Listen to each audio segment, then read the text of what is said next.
Thank you. I believe I fixed that. I'm muted. Talking to yourself. We can't hear you. Got it. That's better. Robbie, you guys are the OGs. Thank you for being in the early morning. This is the type of stuff that happens, when I first wake up. I've been up since 4:30 in the morning. Yo, Sam, what's up? King Me. Thanks for joining on YouTube. Sorry about that, guys. Robbie, Zach, appreciate it.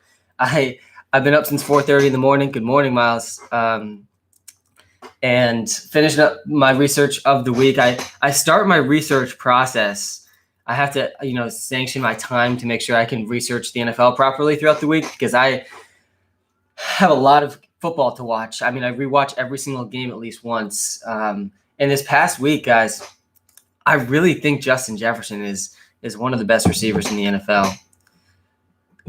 How do you feel about Kyler's performance on Thursday? Yeah, Kyler's performance on Thursday was not, what we wanted to see if we wanted him to stay in the MVP conversation. It wasn't an MVP performance. He obviously still is one of the better quarterbacks in the NFL, and he was clearly playing through pain that whole game as well. So he's still really good, but it really did hurt his his MVP chances. So I'm not sure if he's even in the conversation anymore. I think Mahomes is just destined to win it. It's going to be Mahomes starting to pick it up over the back half of the season.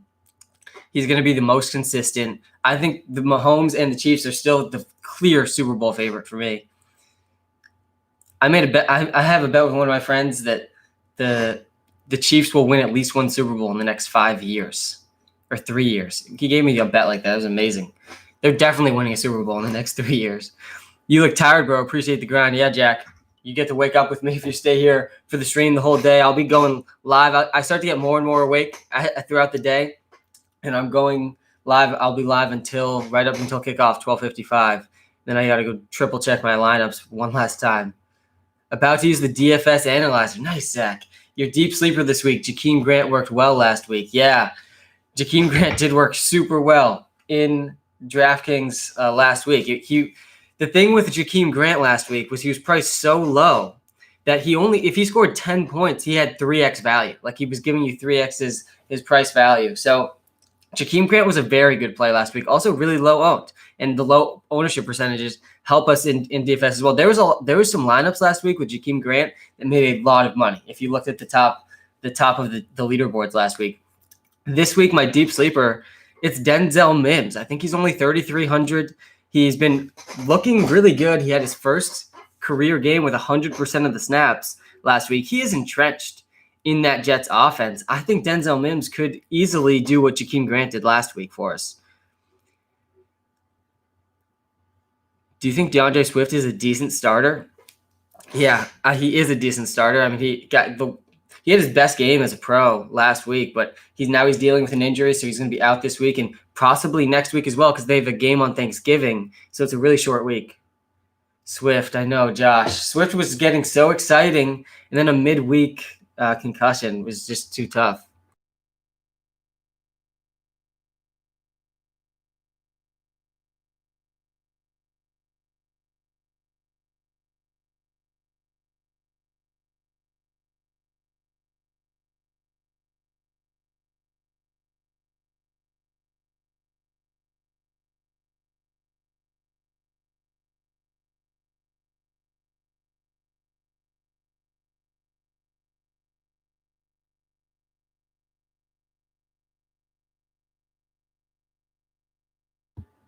Can you hear me now? YouTube, can you hear me? Sorry about that, guys. This is what it's like when you're your own. I'm my own film crew, my own audio crew. So Robinson or Anderson at flex. I got Gibson and Henry at my starters. Robinson and Anderson. I do think you got to go with Robinson. And guys, Derrick Henry, I can't wait. I was so close to making a huge trade for Derrick Henry, and I didn't do it. I would have had to give up Travis Kelce and Ezekiel Elliott. I wasn't willing to give up that much. I think he's worth around Travis Kelce. I was willing to give.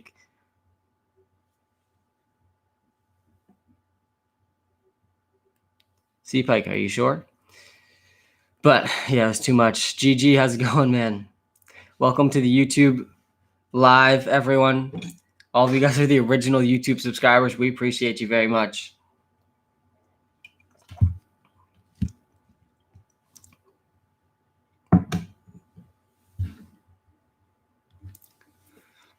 You put in so much work for everyone to work really hard. I just want to tell you I'm happy for you, bro. Robbie, thanks. I appreciate that, man. I can't chat in TikTok. I'm not sure why. Is that a Yang hat? It's actually not an Andrew Yang hat. It looks pretty much exactly the same as the Yang hat. I actually didn't know the Yang hat was a thing. I actually do like Andrew Yang. I didn't know the hat was a thing until after I bought this hat, which I've had for a while. But yeah, I do like those hats. I think they were a great idea. Let me leave and join again. Yeah, try that. I need help. I need Lamar or Deshaun for today and moving forward. I would say Lamar. I need help. I need to get some people to start. Or you need to find people to start. There's probably some interesting deep plays. I mean, if you're on ESPN and you have Taysom Hill and you can play him at tight end, he's probably still available in over 50% of leagues because there's so many leagues that are just not on top of things. Do I start Evans, Fulgham, or Mike Williams or Hines? I would probably go with Nyheim Hines. I mean, Nyheim Hines has had an extremely high ceiling, or Mike Williams. I like both of them today for their ceiling. Evans to me is risky, and Evans always has the chance to score a touchdown, though, so he does have some upside. Samuel or AB? I'd probably go AB over Samuel. Samuel's been really good, but I feel like the only player that could possibly deal with this Rams defense is Antonio Brown, who probably isn't going to be shadowed by Jalen Ramsey very much. It's probably going to be a lot of Evans and Godwin. It was interesting with Antonio Brown. He played 81% of the snaps in his first game, which was a really encouraging sign. My take at the beginning of this entire Antonio Brown situation, the second we saw that tweet, which happened live, actually, I was live when we saw the Antonio Brown tweet from Schefter. So we all went and added Antonio Brown on our teams. I have him on 5 out of my 6 teams. I basically saw the news 3 seconds after it happened. But Antonio Brown played 81% of the snaps. I was saying if he played 70% or more of the snaps anywhere, he's a top 10 wide receiver in fantasy football. At least he has top 10 upside. He absolutely does if he's playing that much. And then this past week, he played only 50% of the snaps. So he saw a decrease from his first game to his second game. He ran less routes, but he still saw more targets. He had 8 targets in that game. If he's seeing 8 targets a game, I mean, there's going to be some big Antonio Brown games. There's just no way that's not happening if he's seeing 8 targets. So even though his snap percentage decreased, his volume increased. So if he can get those snaps back up, I mean, I think he's going to be having some huge weeks. I need help. Amari Cooper or Marvin Jones? Amari Cooper or Marvin Jones? I'd probably go Marvin Jones. He's been really consistent. Kenny Golladay out, Danny Amendola out again. I would probably lean Jones. And again, guys, you can answer all your start-sit questions in the WalterPicks app on the iOS App Store. If you haven't checked it out, definitely got to check it out. And appreciate all the people watching on YouTube live as well. Yeah, we're going to hopefully pass 1,000 YouTube subscribers today. We've really only been going like a week and a half on YouTube, so it's been encouraging, the response we've gotten so far. Appreciate everyone that's live on YouTube. Hit that like button on YouTube. That's a fun feature there. Pick one. Will Fuller for Herbert and Amari Cooper. Will Fuller for Herbert and Amari Cooper. Yeah, it's a fair trade. I would probably do it. I don't think that you should be like Amari Cooper and Will Fuller are really similar to me in fantasy football. I like Fuller. His QB situation is obviously better, but Justin Herbert, guys, he's got a good playoff schedule too. Teddy Bridgewater needs to test his knee to play today. QB Drew Lock is expected to go. A lot of the questionable players are playing this week. Really, the only out that I wasn't expecting was Sammy Watkins, who I thought was going to be returning this week. He started with a full practice at the beginning of the week, and then he went back to limited. He's been out for a really long time. Boyd, Kupp, Deontay, Woods. I would probably go with Tyler Boyd, then Deontay Johnson, then Kupp, then Woods. I think that's how I would rank those guys. I think Boyd is just absolute money this year. He's playing the slot role, guys, for Joe Burrow, who we saw in college. He threw to the slot in college more than any other player in college football. He was like by a significant margin. Tyler Boyd playing almost every single one of his snaps in the slot. James Robinson against Steelers. How you feel about that? Yeah, he's going to be involved in the passing game too. He has one of the biggest workloads in the NFL at the running back position. I mean, he's top 10 in touches per game, but it's going to be really telling today for James Robinson, because if he doesn't perform today against the Steelers, it's a bad sign, because he has a tough playoff schedule. He has a lot. The Jaguars might not win another game this season. I mean, they have a really tough schedule for the rest of the year. So if he doesn't perform, it's going to be a bad sign for the playoffs. But I still think he can. I mean, he's a really good player. He's seeing a lot of volume, and that's what's most predictive of fantasy points, not defensive matchup. It does have a little impact, but I'm still willing to toss him out there in fantasy lineups. I wasn't trading low just because of the playoff schedule. Sam, should I start MT? I would MT, if you have AB and Judy, I feel like I would probably go with Judy, honestly, over all those guys at this point. But Michael Thomas is a guy that you got to decide what you think about Taysom Hill. Taysom Hill could really just end up being like a wildcat running offense where he throws the ball 12 times. Like that's probably within the range of outcomes, especially if they can run. I think we see Alvin Kamara get 25 touches. I think Taysom Hill doesn't even throw more than 15 passes. So that's also a possibility, and that's bad news for Michael Thomas. It really does lower his floor. He has an increased layer of risk this week, 100%. Myers, Deontay, or Juju?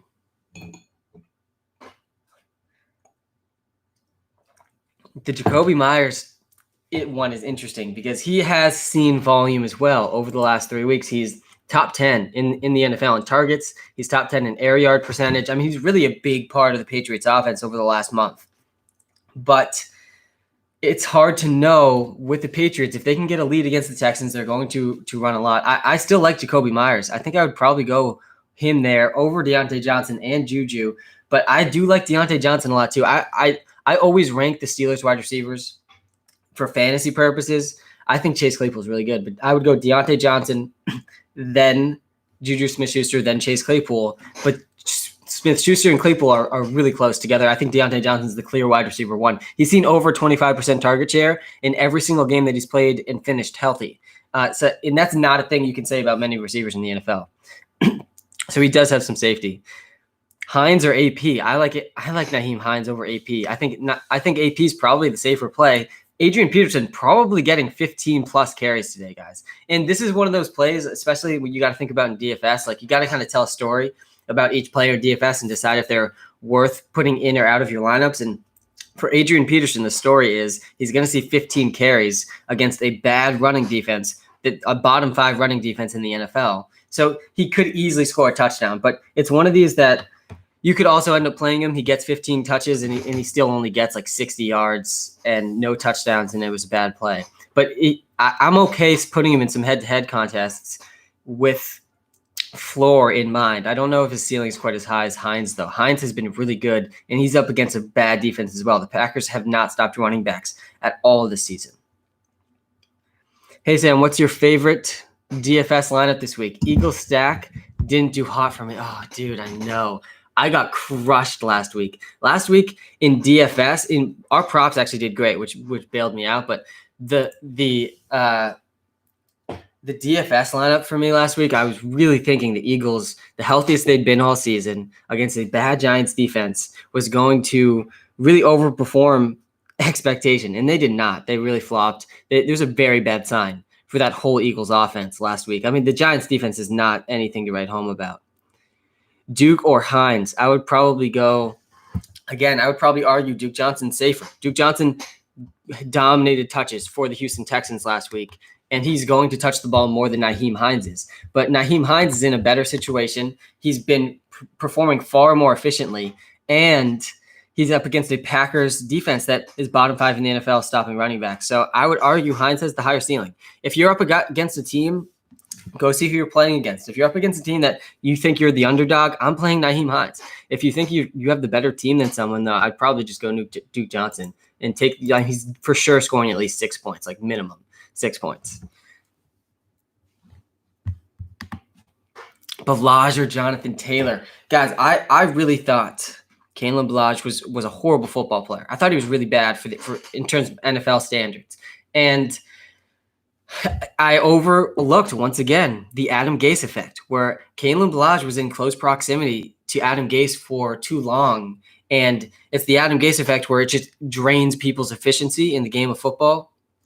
So that is why Kalen Balaj has gone somewhere else, and he's actually pretty good. And he's on a Chargers team that really is valuable for the running back spot. And so I do like Kalen Balaj. I would probably go Balaj. Is your name actually Walter? Preston? No. My name's actually Sam. I built an algorithm, an artificially intelligent algorithm using machine learning. It took me 3 years to build. I named that algorithm Walter, and he's the one that powers the WalterPicks app and the iOS App Store. All of his projections, they've been more accurate than ESPN and Yahoo over the last 2 years since we've been tracking it. So very exciting. That's why it's called the WalterPicks app. I didn't name it after myself. I'm not the type of person to name something after myself. Michael Thomas or Mike Davis? I would probably go with Mike Davis over Michael Thomas. I think that Mike Davis's floor just makes you not even be able to think about Michael Thomas there.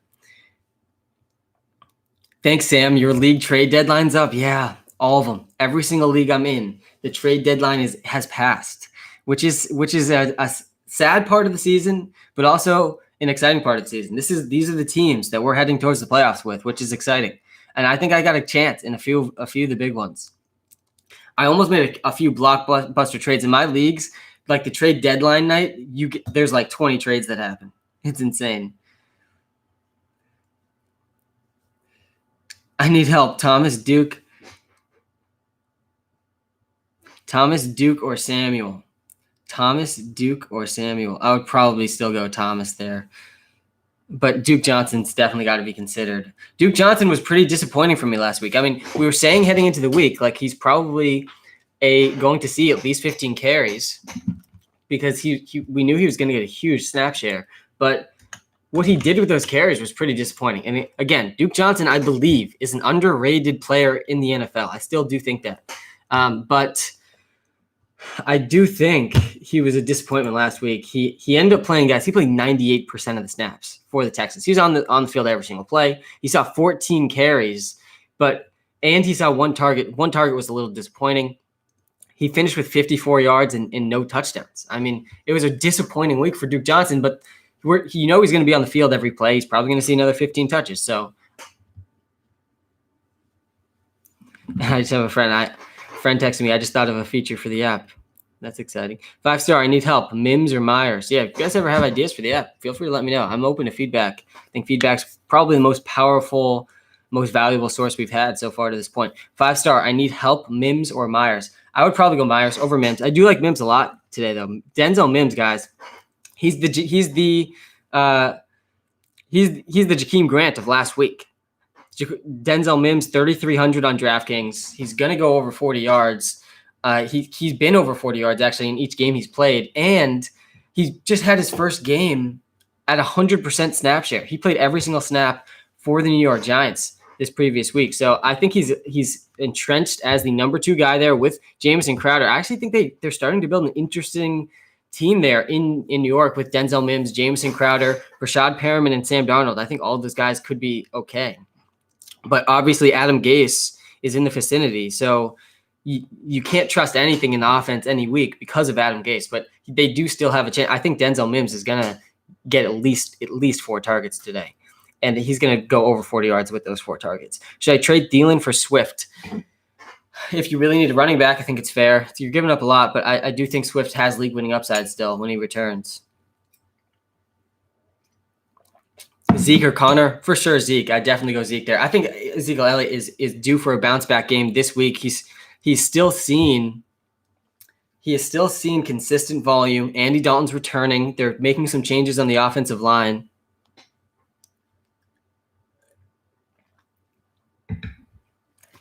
And James Conner, guys, his workload has decreased each of the last 3 weeks. Gio or Balaj? I'd probably go Balaj. James Conner or Juju?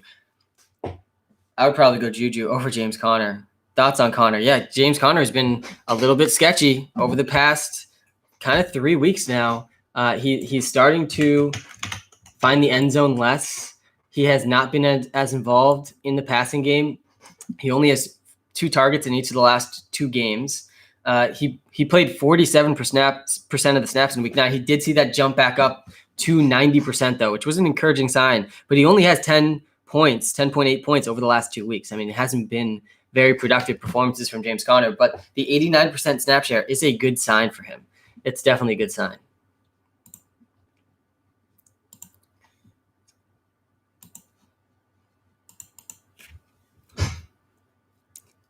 And I appreciate all the start-sit questions. You can also answer all your start-sit questions in the WalterPicks app on the iOS App Store. I gave everyone 15 free comparisons, so you can go try out your start-sit questions there. Check out the app. Let me know what you think.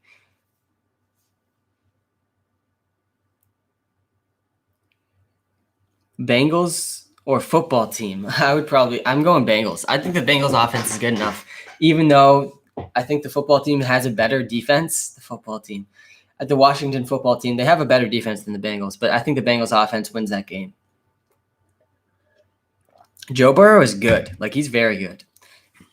Justin Herbert is also very good. I think the future of the offense in the NFL is looking very promising. I mean, we have a couple really good quarterbacks. Tua Tagovailoa could still be really good as well. And the receiver class this season is one of the best, I think, if not the best wide receiver class in recent memory. I'm definitely going to be posting some videos kind of overall about trends of rookie receivers this season, probably after the season. But what we've seen is there's some future stars in this wide receiver class for sure. They're having some amazing age-adjusted seasons. Hey, Sam, who is more valuable for the rest of the season, Fuller or Ridley? I'd probably say Ridley. I mean, Calvin Ridley, to me, still has top 3 wide receiver upside every single week that he's out there. We saw it in the first few weeks of the season.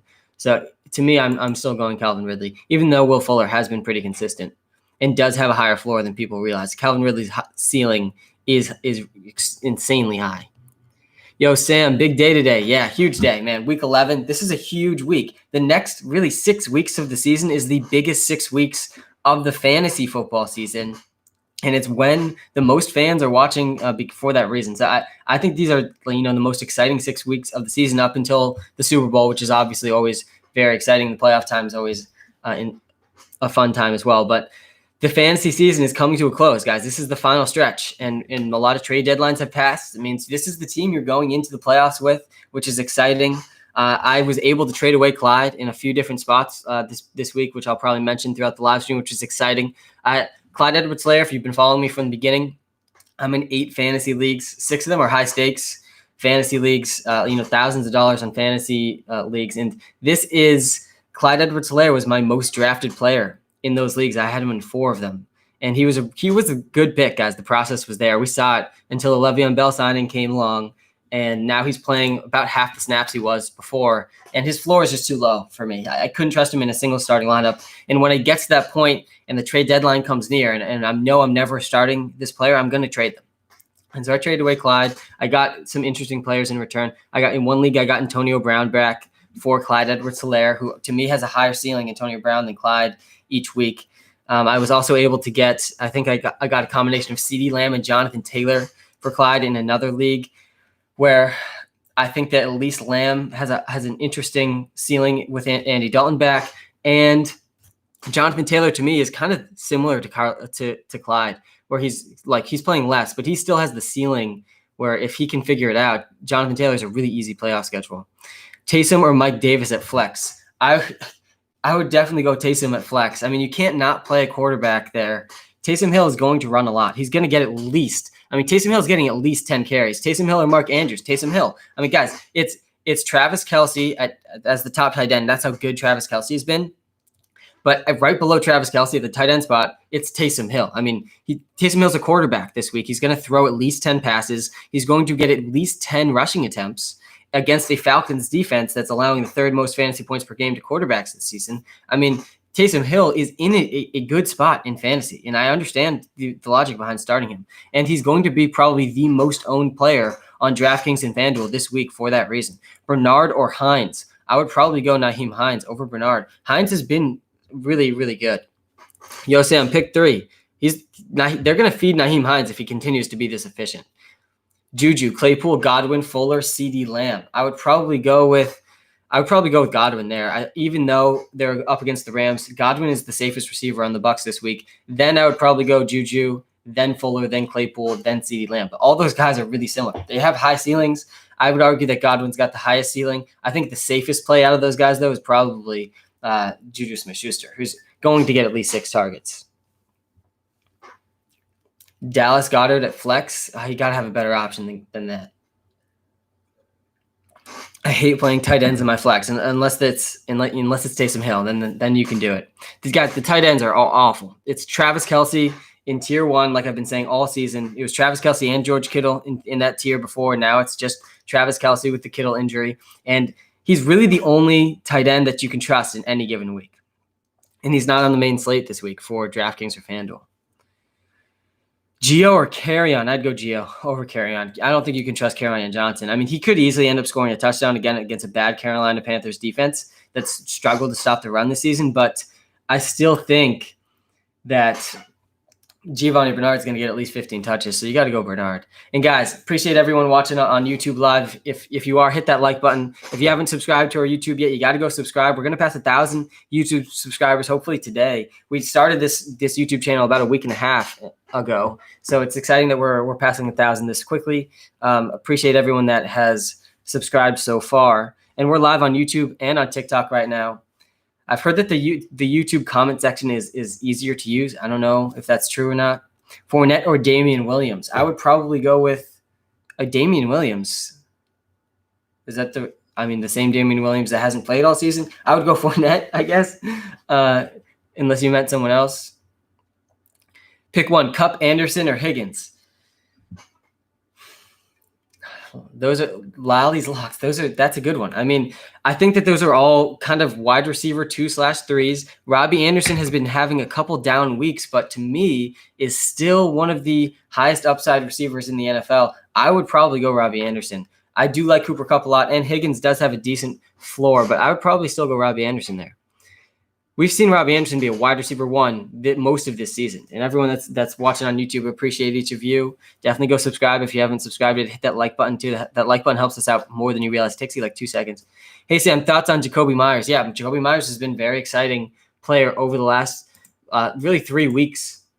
He has been a big part of the New England Patriots' last 3 wins. They got 3 wins in a row now. And the game against the Jets was sketchy. They really should have lost against the Jets, which was a very bad sign. That game felt like that game felt like a loss if you were a Pats fan, because like it was kind of just a sign. Like they're not a Super Bowl team this year. There's no way they can win a Super Bowl with this team, which is sad as a Pats fan. But they have won 3 straight, and now they're favorites against the Houston Texans. Jacoby Myers has been the receiver that they've been missing. He's played 100% of the snaps, then 97%, then 100% over the last 3 weeks. He has seen at least 7 targets in every single one of those games. He's seen at least 50 air yards in every single one of those games. And he's gone over 10 fantasy points now for 4 straight weeks. So he's been very involved in this offense really since that 49ers game in week 7. And against Marcus Peters last week, he still saw 7 targets. I think Jacoby Myers is pretty safe, guys. I think he's a top 24 wide receiver, which is pretty cool. It's exciting. I mean, he was an undrafted wide receiver. He played in the shadows for a long time. He had a really good preseason last year, like really good, but he never really was able to come on. And he's had the best month of his career, which is really exciting. And I hope he can have another month over the next month. It'll be huge for the Pats. He has number 1 in the NFL in air yard share over this whole season. He has 43% of the Patriots air yards. And if you watch the games too, like I go back and watch every single game. If you watch the Pats games again, guys, Jacoby Myers is getting basically 50% of the opportunity in that offense with his air yard share. And you see it when you watch the games too.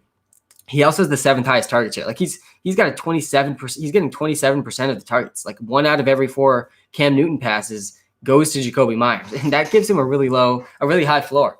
So I do think that is.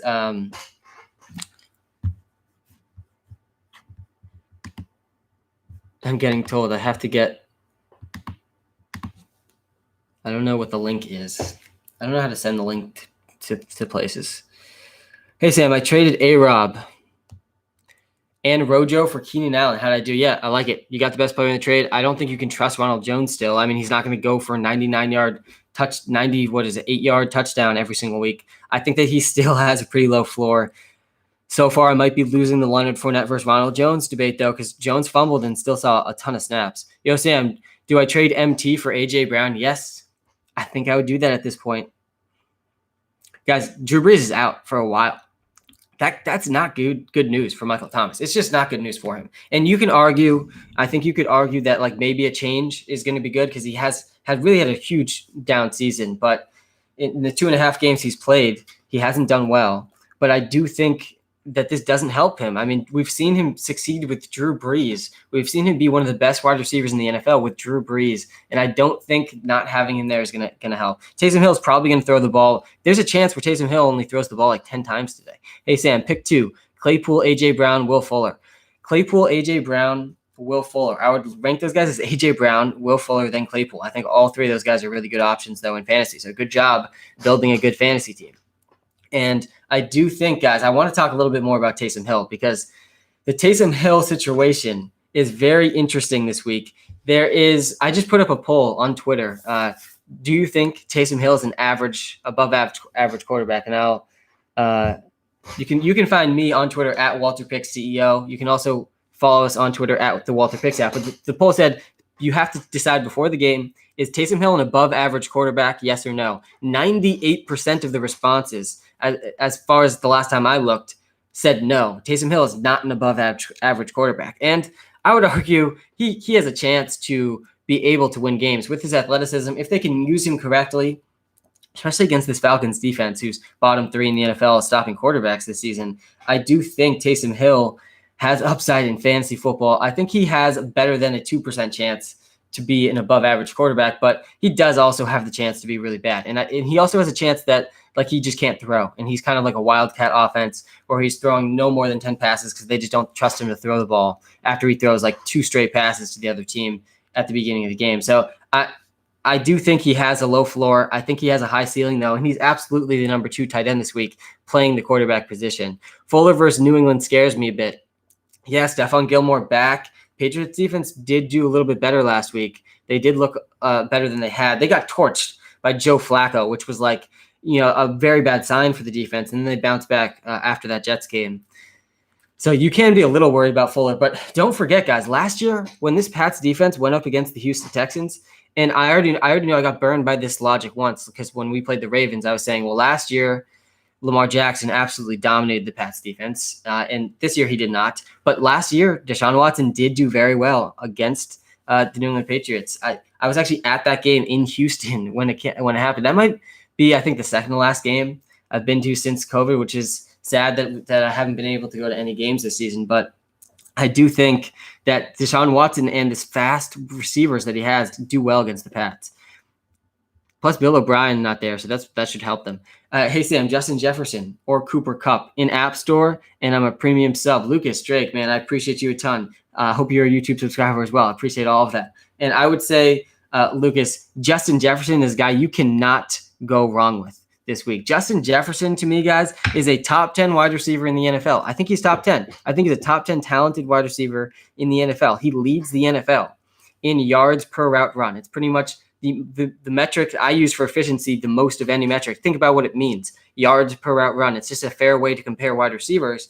And Justin Jefferson leads the league in that metric. I don't know how you can argue against what he's done on every route that he's run this season. I mean, he's really just dominating defensive backs as a rookie, a very young rookie. I think he's a very bright future in the NFL. And I do think Justin Jefferson is a must start against this Dallas Cowboys secondary that's bottom 5 in the NFL. It's stopping wide receivers. I don't think you can be benching Justin Jefferson really in any situation. On Player Profiler, they have him his best comparable player to Reggie Wayne right now. That's the type of rookie season that he's having. We've recently partnered with Player Profiler, which was very exciting. So you can see, WalterPicks when you go to all their pages. It's a great website. You should check it out. But Reggie Wayne, guys, that's how good of a rookie season Justin Jefferson is having. He's gone over 100 yards now in 4 different games. I mean, I'm looking forward to looking at him in comparison to some other rookie seasons at the end of the year, which is one of the video series I'll definitely do. Tough bye week, Sam. Start Taylor Yeah, it's like I think it's the last bye week, right? Taylor, Reynolds, or Perriman. Oh yeah, that is a tough bye week. Reynolds has probably been the best player of those three over the last 3 weeks, but can you really trust him? I'm not so sure. I would probably still go Reynolds, but you got to think Jonathan Taylor's still going to get at least 10 touches, if not like 5 or 6 is probably his lowest possible floor. He's going to get at least 5 points. I think I would probably go Jonathan Taylor. He only played 25% of the snaps last week though, which is the lowest he's played this season. So he does have risk. I don't know. That's a tough one. That is a tough bye week. Will Sully sent me to your live. Alexander Reyes. Will Sully is probably my biggest fan. DJ Moore, Devontae Parker, Jarvis Landry, Antonio Brown. Pick 2. All right, Alexander, I'll help you out here. Personally, and this is what I would do. Again, I like to also talk through my logic about why I think certain players will do better. I hope that when you leave the stream or any of my content, you learn some information that can help you. It's not necessarily going to be like a very clear answer always, but I do want to give you how I think about things. I think the way you approach your process is important.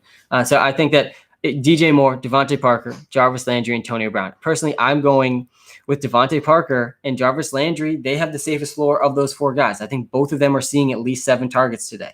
I would argue Antonio Brown has more ceiling than DJ Moore. So if you're going for ceiling, I'd probably go Antonio Brown. But again, I think about it in terms of floor and ceiling. People have actually asked, what if you go to the WalterPicks app in the iOS App Store, the way I built the Start Sit tool, and I'll pull up a picture of it actually. But the way I built this app was not to just explicitly tell you who to start. I built it to give you the information you need to make your own decision. I think one of the most fun parts about fantasy football is that you get to decide who's in your lineup. Like at the end of the day, it's your decision. And that's what's fun about it, because when you win, it was you who won. You made the right decisions with the right players and you beat all of your friends. That's why it's fun. So I built this tool to make it easier for you to make the best possible decision. You get projected points with machine learning projections that have been more accurate than ESPN and Yahoo over the last 2 years. Then you also get how good their matchups is. Like, for example, Taysom Hill against the 31st best defense against quarterbacks this week, the Atlanta Falcons. That's a good sign for him. Then you also get access to boom probability and bust percentage. Boom probability based on 10,000 simulations of the week. What is the probability this player gets over 25 points? That is that's the upside. Then we have the bust probability. What's the downside?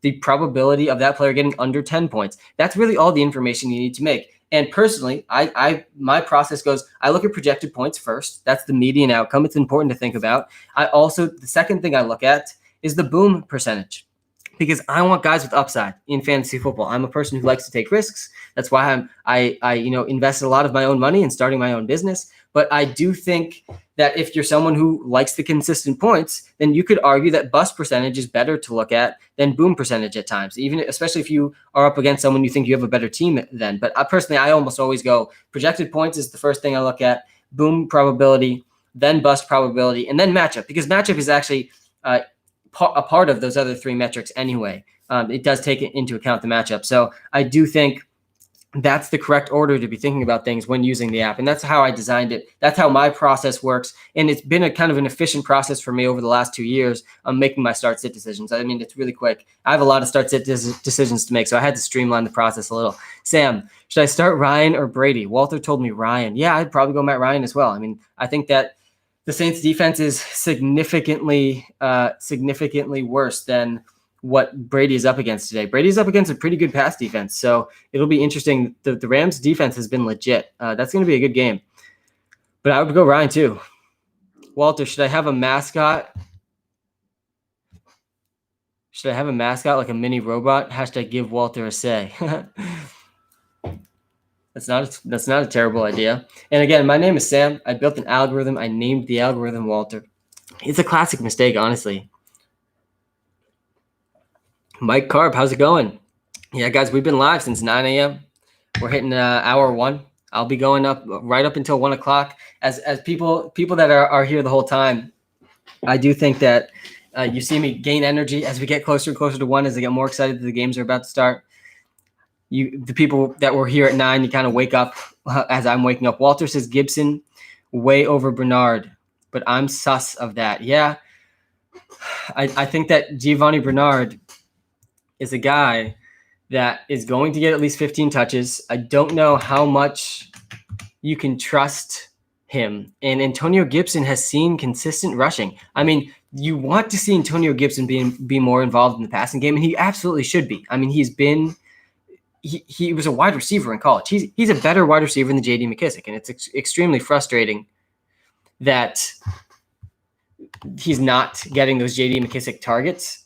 But that being said, he's still seeing 12 plus carries a game. And I do think he's in a better matchup this week. So I would probably go Antonio Gibson. I don't think it should be a landslide. I think Giovanni Bernard's going to see a lot of volume today.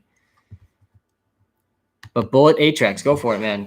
Try for the mascot. We'll see how it comes out.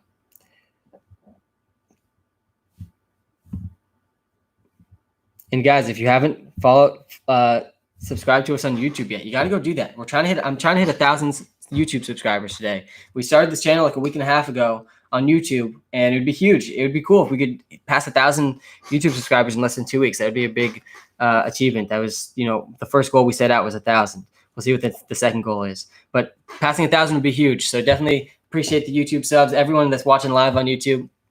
I've been here for an hour and I'm exhausted still. I don't know how you gain energy without any coffee. Zach, I do have a little coffee always every morning. And I gain energy because we're getting closer and closer to football. And I love watching football. I'm extremely excited to see. I'm extremely excited to watch the games today.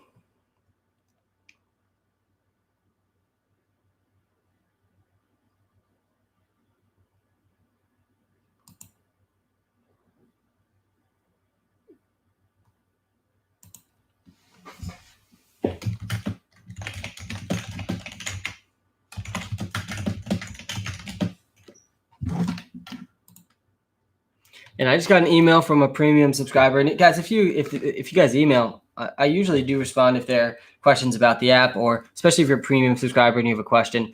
And this person asked, are the Falcons still in play for defense? Because the Falcons defense is one of my DraftKings and FanDuel favorites of the week. I give away DraftKings and FanDuel favorites of the week every week in the WalterPicks app. You also can use the lineup optimizer that we just launched. This is the first week the lineup optimizer is live, which is super exciting. I'm looking forward to people getting on the winner's wall in the WalterPicks app for winning big in DFS using that lineup optimizer. I'm certainly creating a bunch of lineups with it. And I do think the Falcons defense is in play. I wrote about it them earlier in the week when Jameis Winston was going to play, which is where this question is coming from, because now Taysom Hill is starting. I do think the Falcons defense does have some sneaky upside. I don't think people are going to be on them very much in DFS, and that gives them interesting play in tournaments, especially if we see a huge ownership percentage for Taysom Hill. It's like the doubling down on the going against the chalk of the week. You double down going against the chalk, because if the chalk doesn't hit, you have a legit chance to win an entire tournament. That's what it takes to win tournaments. And I feel like tournament strategy is probably the most interesting thing to me about DFS. I think that's why I'm going to get more and more into it as this brand grows, because it's a lot like a poker tournament where you're going up against 100,000 people. Like you have to run extremely hot to be able to place in one of the top spots in these tournaments. You have to build your lineups to be advantageous of things that people aren't expecting. And that is exactly what this Taysom Hill situation is. So if the Falcons defense, there's a chance that the Falcons defense dominates Taysom Hill. There's a small chance. I think the defense is more talented than they've been this season. I think the coaching is a huge issue, but the Atlanta Falcons defense at least has a chance to eat up Taysom Hill. And if that happens and you have a few lineups with them with the right players, I think that can be a huge advantage in DFS. I gave up Julio and Jacobs for Kelsey and Robinson. Did I win? Yeah, I think you won. Travis Kelsey's the only tight end that is good, unless you have Taysom Hill in an ESPN league. He's literally the only good tight end. Everyone else, it's tier 1, Travis Kelsey, and then tier 2 starts like down here with like Darren Waller, Noah Fant, Gesicki, Hawkinson. There's a lot of different guys that are in that tier 2 way down here that still have a floor of like 3 points. Travis Kelsey has a floor of like 10 points, a ceiling of like 35. His floor and ceiling is like above everyone else's ceiling. I mean, he's way better than everyone else. So I do like the trade. I think two of the most valuable players in fantasy football this season are going to be Derrick Henry and Travis Kelce. I think both of them are going to win fantasy championships. They both have really good playoff schedules.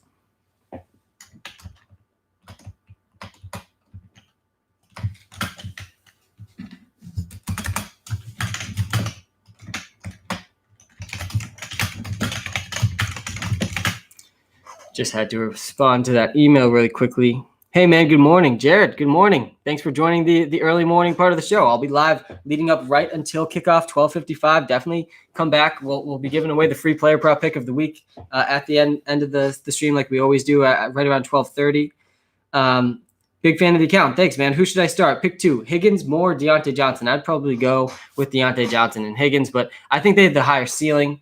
DJ Moore always has a high ceiling, but I think he's got a really low floor, so I'd probably go those other two.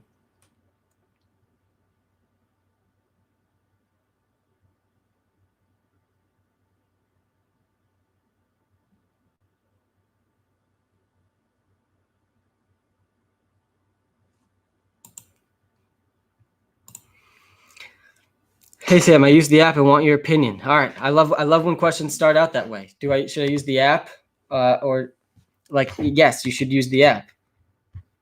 If you haven't checked out the WalterPicks app on the iOS App Store yet, you got to go do that. You definitely got to go do that.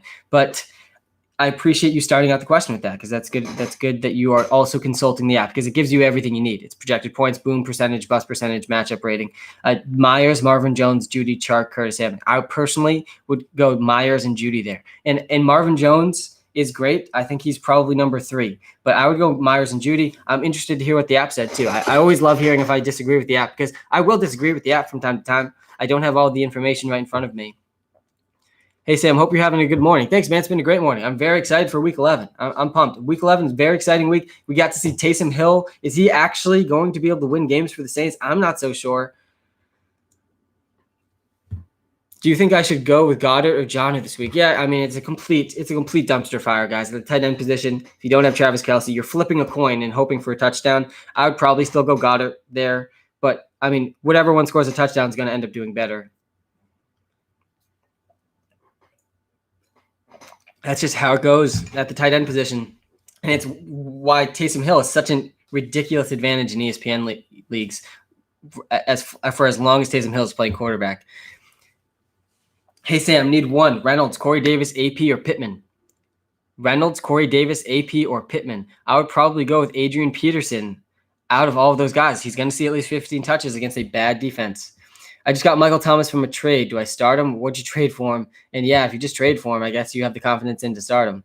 Michael, you might as well go for it. Hey, Sam, what's your thoughts on Gurley? Yeah, I think Gurley's Todd Gurley Falcon stack is worthwhile in DFS this week, especially in tournaments. I think Todd Gurley still seeing top 5 red zone touches per game, which gives him, a high ceiling for scoring touchdowns. He's up against the number 1 defense against running backs this season, though. The Saints have allowed the least fantasy points per game to the running back this year, which is obviously a sign to go against Todd Gurley. But again, I do think there's this sneaky chance that the Falcons do really well.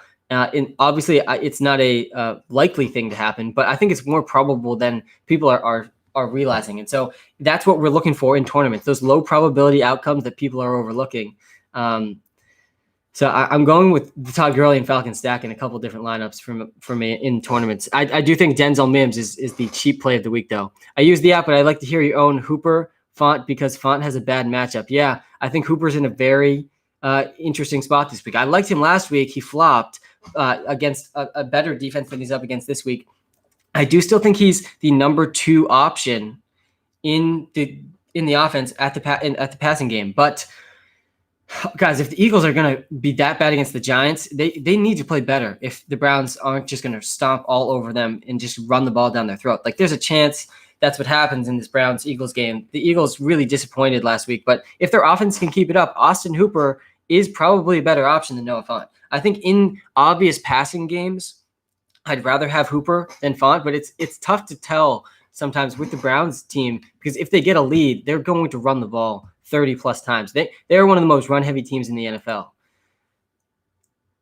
One of the other most run-heavy teams, which isn't something we've seen in a long time, is the New England Patriots, who are running the ball top 3 most in the NFL. It'll be interesting to see if Damian Harris can keep it up. Sam, Jacoby Myers or Mark Andrews? I would probably go Jacoby Myers over Mark Andrews. Does the DFS optimizer take into account potential ownership percentage? I imagine that would be hard to predict. Just a thought. Zach, yeah, we're actually going to have that in the app probably within the next couple of weeks. I've been tinkering with it a little before we release it. But yeah, projecting ownership is probably the single hardest thing that people really have not achieved this goal yet of accurately projecting ownership percentages. I've tracked a couple different sites over the past few years. They're not accurate at all. They basically had an R squared, I think of like 0.02 or 3. Like it was not accurate at all. So projecting ownership percentage accurately would be a massive advantage. And it's something that I'm exploring. I'm trying to figure out the best way to do it. I'll be probably releasing the beta version of it to everyone in a couple of weeks. Hey, Sam, where do you rank Crowder in receiving? Boyd or Crowder? I think Jamison Crowder, guys, is a wide receiver 1 in fantasy football. I think he's got one of the safest floors in fantasy. He's been Jamison elite Crowder is what I like to call him, because he has been one of the only players in the NFL history, really the history of the NFL, that we've seen being a consistent fantasy producer despite being in close proximity to Adam Gase for such an extended period of time. It is very impressive what he's been able to do despite Adam Gase being the worst coach in the NFL. Dude, my running backs are struggling this year. I have Gibson and Montgomery. Who can I trade to improve that a little bit? I want to hold Montgomery because his schedule. I do think that David Montgomery is a guy you wanted to hold on to at the deadline because you're just selling him too low right now. He hasn't done much. You're not going to get much for him. He has an amazing playoff schedule, and the volume has been there. So I understand the logic behind holding on to David Montgomery. I tried to buy him in a couple leagues, but no one was willing to sell low enough for me. But I do think that you could trade Antonio Gibson, and you could try to get a guy that I think is going to be pretty valuable over the next 3 weeks, and that's Duke Johnson. He played 98% of the snaps for the Texans. David Johnson just went on IR. He's going to be the starting running back for the Texans for the next 3 weeks. So you can plug him in as an RB2, Duke Johnson, for the next 3 weeks. But in terms of playoffs, I mean, if you could try to package Gibson in one of your receivers for Derrick Henry, I don't think there's a better player to have in fantasy football than Derrick Henry. Hines or Judy? I'd go Judy. Duke or Hines? I'd probably go Hines. I think Duke Johnson's definitely safer, but Hines has the higher ceiling. And guys, check out the YouTube channel if you haven't checked it out yet. We got 25 people watching live on YouTube. I appreciate everybody watching live on YouTube. You are the original OG YouTube subscribers. We're going to hit 1,000. Hopefully today is the goal, to hit 1,000 YouTube subscribers. So definitely check it out. If you haven't and subscribe, you could be our first 1,000 YouTube subscribers. Hey, Sam, I used the app and want your opinion. All right, man. Ballage or Bernard? In Walter we trust. I honestly have been thinking about this one throughout the week, and I think that the app says Ballage, and I agree. I think that Ballage is in the better offense. He is in a team that funnels the ball to the running back position. If you go back and watch those games, and watch the Chargers team over the last year and a half, they involve the running back in their offense more than most teams in the NFL. I mean, Ballage is probably going to get 4 targets. He's probably going to get 10 to 15 carries, and I think it makes him a pretty good start this week. And he was a guy that I thought just like sucked. I thought he wasn't a good player, but he actually is better than I thought. And that goes back to the Adam Gase effect, which we outlined in a TikTok video, I think 3 weeks ago. The Adam Gase effect is very real. We're seeing it with Kalen Ballage now. You're going to see it with a lot of players currently on the Jets. Once Adam Gase is out of close proximity of those players, you're going to see them rise in public perception because they're really being just compressed down and how effective they could possibly be because Adam Gase is in the building. Duke Johnson or Jacoby Myers? I'd go Jacoby Myers. I like Myers, guys. Jacoby Myers is number 1 in the NFL in percentage of air yards. If you go back and watch the Pats games, he is getting 1 out of every 3 passes from Cam Newton is going to Jacoby Myers. Like, that's how much he's getting the ball. And he's been a big reason that the Pats have 3 straight wins. Cloaked Badger. Hey, Sam, I use the app. Thanks, man. Yeah, if you haven't checked out the WalterPicks app on the iOS App Store, you got to go check it out. 5-star reviews in the App Store also very much appreciated. I want to know what you think. Pick 2, Myers, Thielen, Gibson, A.J. Brown, or Claypool. Personally, if those are the guys on my team and I'm not looking at the app at all, I'm probably going with Adam Thielen and A.J. Brown there. To me, those are your studs. Those are the stud receivers. And A.J. Brown is matchup proof. Adam Thielen's coming off a game with 2 touchdowns. I mean, he's going up against the Cowboys secondary. I love Adam Thielen and Justin Jefferson a lot this week. I think Justin Jefferson is locked into lineups. Like, you've got to have Justin Jefferson in your lineup this week. He's up against a Cowboys defense that's not going to be able to stop him. Justin Jefferson leading the NFL in yards per route run. He's been the most effective receiver in the NFL out of all receivers that have seen at least 50 targets. Justin Jefferson is number 1. Hey, Sam, I use the app, but I don't know Gio Bernard, Robbie Anderson, Duke Johnson, or AP at flex. Those are tough ones. I would probably still throw out Robbie Anderson. I think I'd probably go Anderson and Adrian Peterson, honestly, out of those guys. It's going to be weird having Adrian Peterson in lineups this week. Adrian Peterson is like, he's going to see 15 carries against a bad run defense. He could have a pretty good day. It would be pretty exciting, actually, to see Adrian Peterson. I would love to see him continue to build his NFL Hall of Fame ballot. Hey, Sam, I used this app, said James White over Pirine and Lazard over Josh Reynolds. Not sure I agree. James White over Pirine and Lazard. I am worried about Lazard. I do think James White's probably not over Pirine. James White, I agree, is a guy that has been less and less involved in this Patriots offense over the last month, which has been a little disappointing because he has been a player who, was a huge part of the offense for a long time. And Cam Newton loves throwing to running backs, is what we thought. But James White has been kind of a disappointment. So I agree. I would probably go Pirine over him. But I don't think that Lazard is trustworthy this week at all. I don't know what the app is saying for Lazard, but he is on a snap count according to the Packers. So can you really trust him to be playing 30% of the snaps? Maybe. I don't know if you can trust him based on that report. Lamar or Watson? I would go Lamar. I think I'm playing Lamar in some tournaments because he's the highest priced quarterback. He's probably going to be super low owned.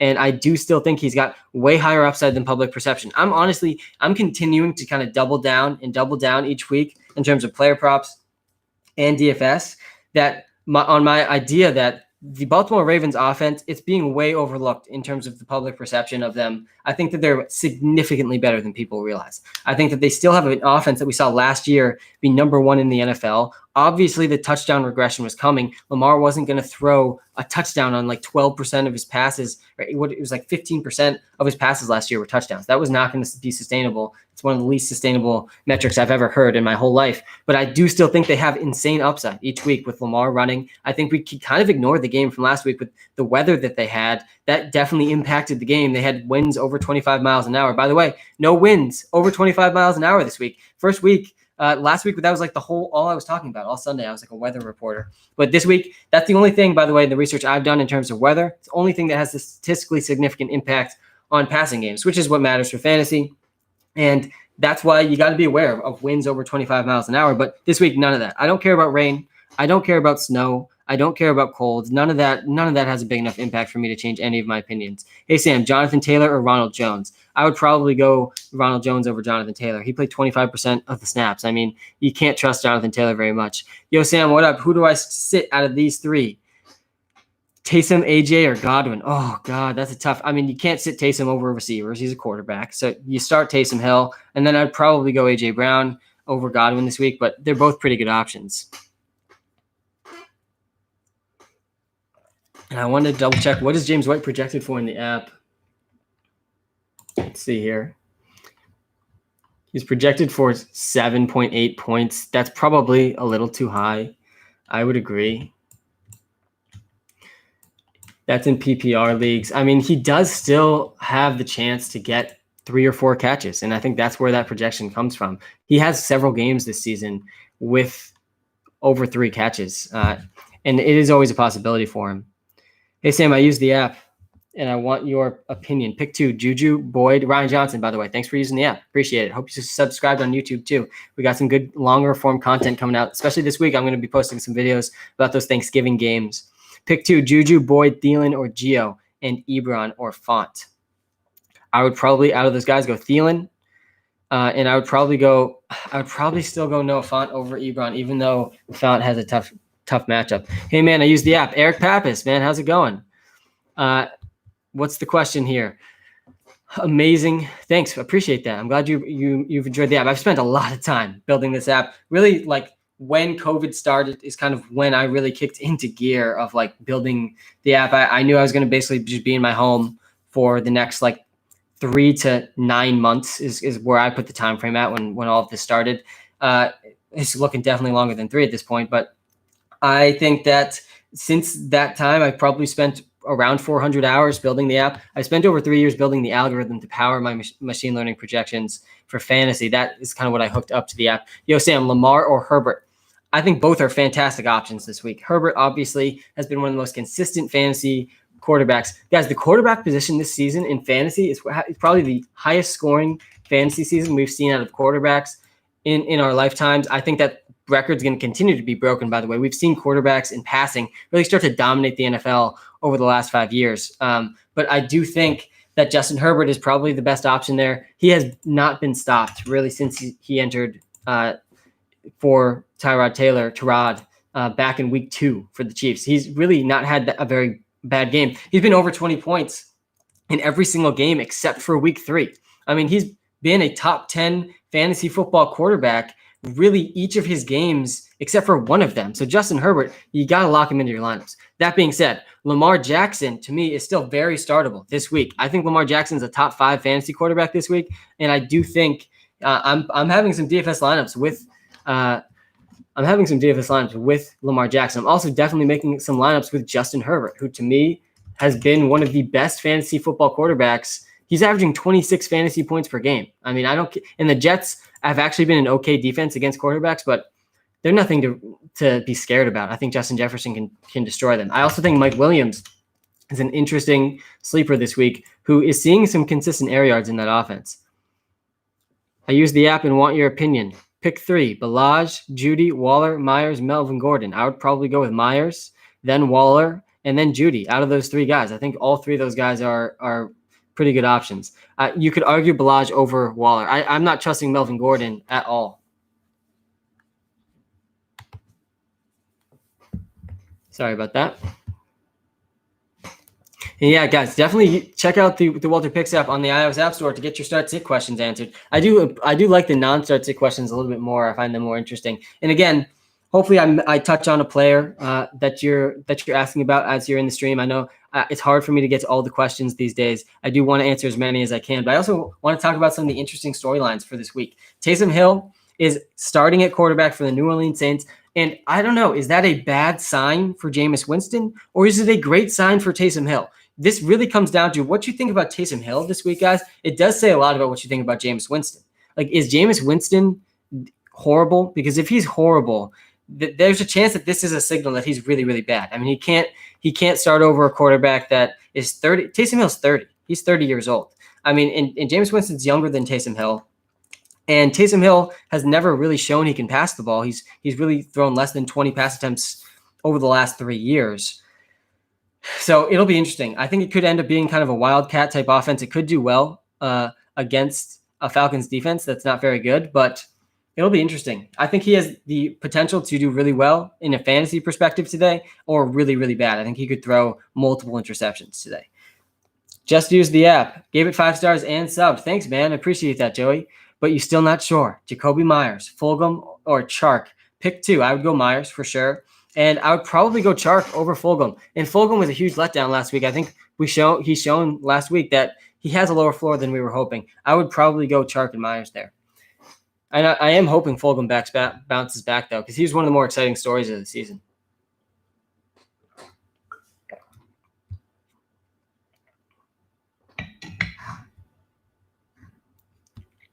Rank Hank, pick 3.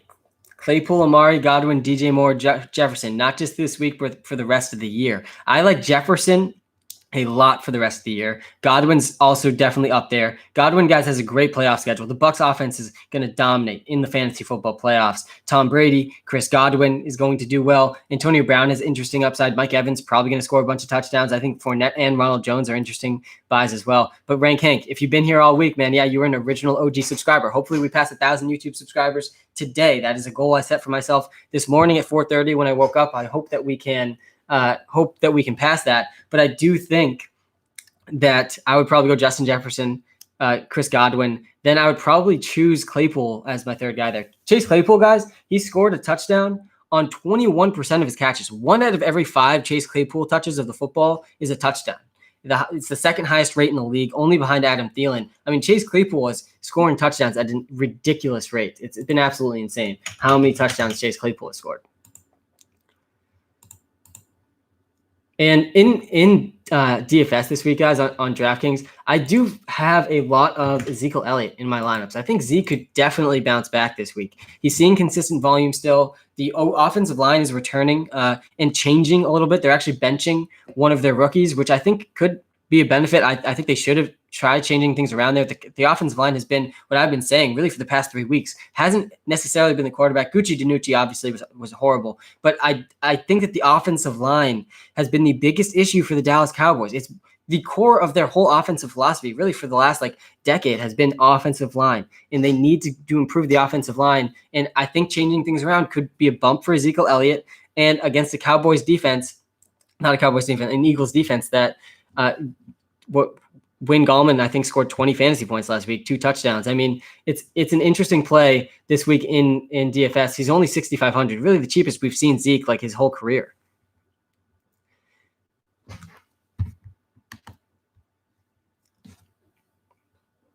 Who do you think will win the Browns versus the Eagles? Can you give a bold prediction for that game? Yeah, Browns versus Eagles. I can give a bold prediction for that game, sure. I think that the Browns could end up stomping the Eagles. My bold prediction would be that the Browns absolutely decimate them. It's like a 35-3 game. The Browns defense scores twice, and Kareem Hunt and Nick Chubb both finished as top 20 running backs. That's always, I think, an outcome for this Browns team. It is a huge game for the Browns. And by the way, does he look here? Yeah, I do look here. I definitely look at the YouTube comments.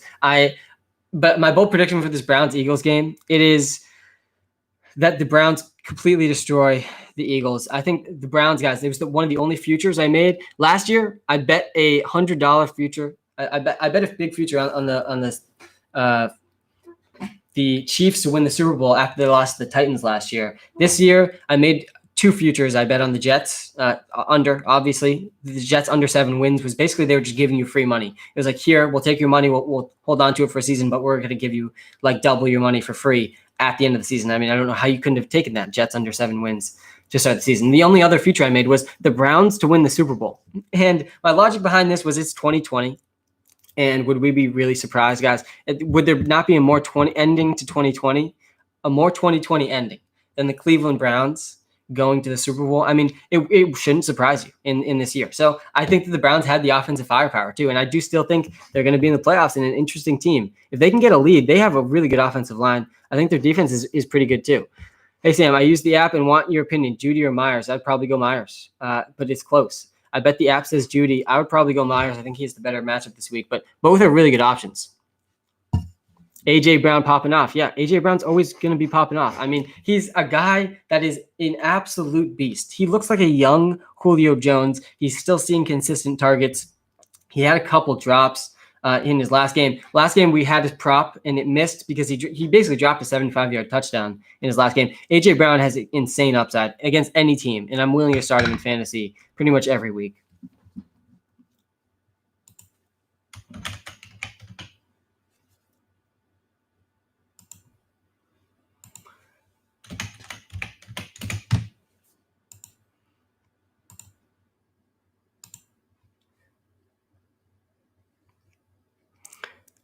Thanks for the follows, guys. I appreciate it. Bro, he reads the things I don't want him to read. Go Magos. What do you want me to read, man? Rieger or Hollywood? I would go Hollywood over Rieger if that was what you wanted me to answer. Yeah, guys. Again, I keep doubling down on the Ravens' offense. In public perception, it's just too low. The offensive firepower they have is more than people realize. Marquise Brown is seeing some of the most air yards in the NFL still. He's still seeing at least 2 deep targets a game, top 10 in the NFL in deep targets per game. Go back and watch those Ravens games. He's extremely frustrated, as he should be, but he has not been getting open as much as he did last season. He is part of the issue. That being said, he's still running some deep routes. He's going to there's always a chance for Marquise Brown to score a 40-yard touchdown in any given game. He has the speed. He's running that's his role in the offense. So I do think Hollywood Brown is a better option than Rieger, who had a couple of good plays, but to me is number 2, 3, or maybe 4th option in that offense. Hey, Sam, I use the app. Should I trade Gurley or Godwin? Oh, I thought I saw someone. Matt Brooks. Gurley or Godwin? I'd probably go Godwin there, though. Playing DFS for the first time today using Walter Premium. Let's go, Matt. Brooks, I'm pumped for you. Yes, I have some definitely advice for a newbie. Here's my advice if you're just starting out in drafting on DFS. I think this is a what's the player props coming up soon. But my general advice on DraftKings, especially if you're just starting out, no need to risk too much money to begin. I think just get a hang of it. You can play in a lot of interesting options for like $1, $3, $5. You're choosing between 2 different formats. There's 2 formats in DFS. There's head-to-head format, which is when you're playing against one other person. Basically, you both risk $1, and the winner gets $1.80. So the site takes 20 cents. They always are taking 20% rake. DraftKings, by the way, is raking in the money. But you're head-to-head with one lineup. And when you're in that type of contest, when you're only playing against one other player, the logic, the game theory you need to have is what's the safest possible lineup I can play. You want to, if you can score a safe 10 points in every spot, like you can return 1x value for every player you're playing, then you are going to do really well. But if you have guys that bust in head-to-head, it's going to be a big problem. So you want to have a kind of a combination of floor ceiling in head-to-head.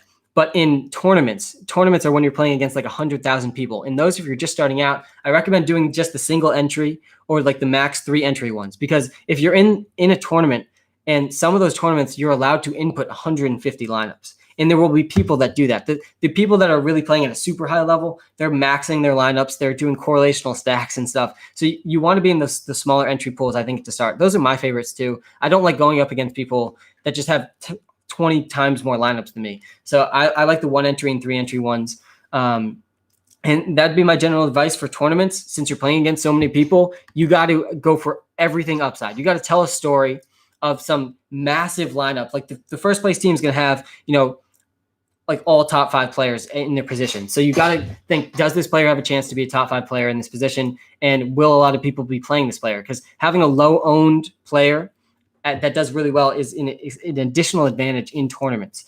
So I would personally, in the lineups I'm making this week in tournaments, I think there's a really good stack between Lamar Jackson and Marquise Brown, because not a lot of people are as high on this offense as I think they should be. I think that the offense still has a lot of firepower. Lamar Jackson's the highest priced quarterback, so not many people are going to have him. I also have a few lineups with Justin Herbert, and I'm stacking against Taysom Hill in a few spots because I think a lot of people are going to play Taysom Hill.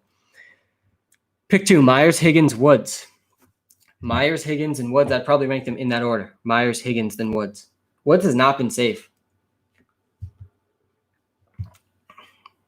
Nathaniel's it too bold to start Taysom Hill over Matt Ryan? I think that it is bold. I think it's bold, but in fantasy football, Nathaniel, rushing matters a lot, especially at the quarterback position. If Taysom Hill is going to get 10 carries, which I think he's going to get at least 10 carries, you kind of can put him in the running back category this week, and that's why he has such a safe floor. He's going to run the ball at least 10 times, and he's fast. He in every 10 yards, you're getting a point. I think that Taysom Hill over Matt Ryan is actually fine this week. I'm honestly fine with starting Taysom Hill. I think he's going to get at least 15 fantasy points. I do think there's a small probability that he just can't throw at all. And so the Falcons defense can really hone in on the run, and then Hill throws 3 interceptions. I think that's a range of outcome for him this week. But I also think we're going to see him get at least 10 carries. So I'm okay starting him.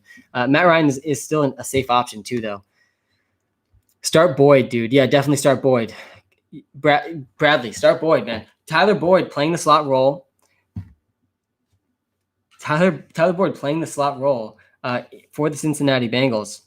Joe Burrow loves throwing to the slot. He threw to the slot the most in college football last year, and so we knew Tyler Boyd was going to be really consistent, and as he has been. And ESPN projects Claypool at 16.5. Wow, that is high. Let's see what Walter has him. I like the comparison of ESPN and what Walter's projecting, because we have been more accurate than ESPN over the last 2 years. And we have Chase Claypool. Walter has Chase Claypool projected for 13.7. So I'm going to say under 16.5. And Chase Claypool, guys, he scored a touchdown on 21%. 21% of his catches this year, his touches of the football, have gone for a touchdown. 1 out of every 5 times Chase Claypool touches the ball, it's a touchdown. It's absolutely insane. It's the second highest rate in the league of all players that have seen at least 50 targets. It's only behind Adam Thielen, who all he does is score touchdowns. So Chase Claypool has upside. He definitely does, but he's, I think, the number 2 option in the offense, tied with Juju Smith-Schuster. Deontay is the clear number 1.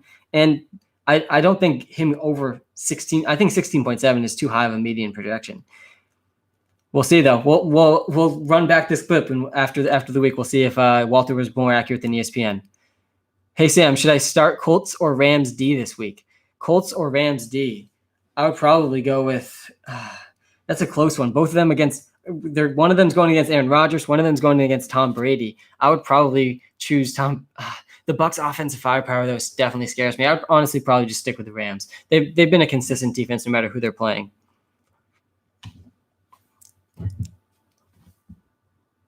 When you drop in that prop, yeah, you'll see people throughout the day coming and asking about the prop because, guys, so in the WalterPicks app, we have 66% player prop accuracy this season, maybe 65%, somewhere between 65 and 66% accuracy over the last 2 years of over 160 player props that we've used artificial intelligence to identify. So we use machine learning and our AI to say which props are the most exploitable this week, which props really were set in the wrong place is really what we identify based on our projections. And we've had 66% accuracy, but I've also given away 1 free player prop pick on TikTok Live and YouTube Live since the start of the season, since week 1. In those free player prop picks, those are my most confident pick of the week. We have had 8 out of 10 accuracy. 8 out of 10. 10 weeks, 8 of them have hit. One of them that missed too was Keenan Allen, who missed by 3 yards. The one other miss I think was off by a lot. So we're 8 for 10, which is pretty insane. So it's not surprising that we're seeing people come back for the free player prop picks, and yet we'll have another absolute lock today. I fully expect to go 9 out of 11 heading into next week because we have an absolute lock of a player prop pick today that I'm very excited about, and I'll be sharing that I think probably around 11:30.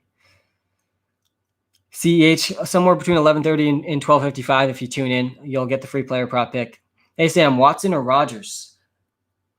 I'd probably go, that's a close one. I'd probably go with Watson, honestly. It's close. That one's a close one. They both have really tough matchups. Hey, Sam, should I start AP or Rex Burkhead? I would probably go with AP over Rex Burkhead. I would go Justin Jefferson, Jordan, over Michael Thomas. Guys, Justin Jefferson's the top 10 wide receiver talent-wise in the NFL already. He leads the NFL in yards per route run by a significant margin. Of all players that have had over 50 targets, Justin Jefferson is far and away the most yards per route run. He's been the most efficient on a route run basis this season in the NFL, and I think you've got to be starting him over Michael Thomas. He's got insane upside. Dean, Andrews is a no-brainer. Let's look at what Dean was saying. Hawkinson or Andrews? Yeah, Dean, agreed. Thank you for the help. Yes, if you see no-brainer in the comments, you got to help people out. Yeah, Andrews over Hawkinson 100%. Mark Andrews is the number 3 tight end for us. It's Travis Kelce, it's Darren Waller, and Andrews is number 3. He saw 9 targets last week. Guys, the big blow-up Andrews game, it's coming. We saw it all last season. And again, the touchdown regression has really dipped. The touchdowns have dipped big time for the Ravens this year, and it's not going to be surprising if they start to pick back up. Dean, definitely Mark Andrews. Got you, man. Jet Jordan. Jet, that's a cool name, man. Bernard, McKissick, or Harris? PPR, pick one. I would go probably those are all similar tier running backs there. I would probably say Damian Harris is going to lead those players in rushing yards, and McKissick's going to lead them in receiving yards, but Bernard could be somewhere in between. So I'd probably lean McKissick, though, in a PPR league.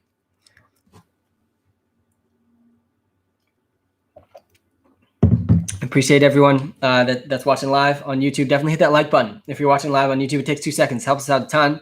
Everyone watching live on TikTok, appreciate you as well. Definitely go subscribe to YouTube if you haven't yet. My goal was to pass 1,000 YouTube subscribers today. I'm hoping we can pass that goal. It's kind of a lofty goal. I set it for myself at 4:30 in the morning when I woke up, and we'll see if I hit it. I like to set goals that are challenging. CEH or Connor? I would probably go James Conner. I have zero faith.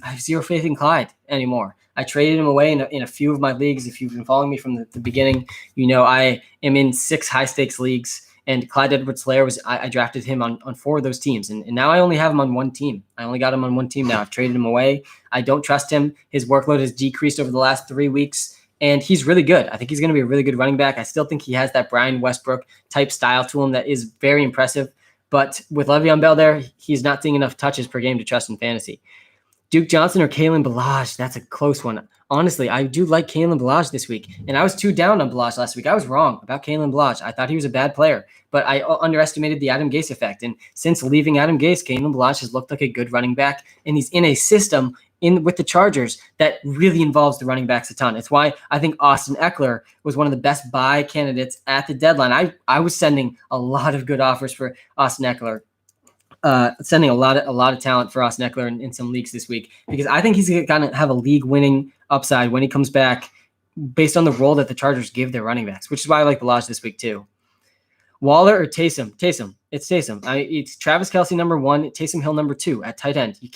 You're starting a quarterback in your tight end slot. He's going to have at least 10 rushing attempts. He's basically a running back. You basically get to start a running back who's also a quarterback at tight end. I mean, like it's a no-brainer in the tight end slot on ESPN. Sure, he has a chance to be a horrible thrower. He could throw 3 interceptions, but he's going to see 10 rushing attempts. What other tight end is going to even see 2? I mean, it's such an advantage at the tight end slot on ESPN. You have to be starting him if you have him at tight end. I would also be starting him at flex if you're allowed to do that. Hunt, Hines, or Ronald Jones? Need 2. I'd go Hunt and Hines. I think Hunt for sure. And Hines has shown us he has some of the best upside. Pick a Kansas City, Las Vegas DFS captain for tonight. Kansas City, Las Vegas DFS captain. How about McCole Hardman? How about Tyreek Hill? How about Henry Ruggs? I would love to see that become a passing game. I think Darren Waller's interesting. I mean, obviously you can't go wrong with Patrick Mahomes because he's the best player in the NFL in my opinion. Hey Sam, should I start AB or Chris? Did I say Chris Carson? No. Oh, should I trade AB and Carson from Mostert? No. Keep AB and Carson for sure. Carson's going to be similar situation to Mostert, where he's coming back and could be running back 1 when he returns. And AB also has top 10 upside every week. I don't think I'd do that trade at all. Pick one: Claypool, Kupp, and Crowder. Claypool, Kupp, and Crowder. I'd go Crowder out of those guys. Jameson, Lee, Crowder, man. Hi, Sam. How's it going, Mike? Hey, Sam. How's it going, Josh? Good to see you guys all. I've been going since 9 a.m., so we're coming up on hour 2 soon. Appreciate everyone that's been with me since the morning. You've seen me wake up a little bit more and more throughout the day. As we get closer to 1 o'clock, I get more and more excited about the upcoming week.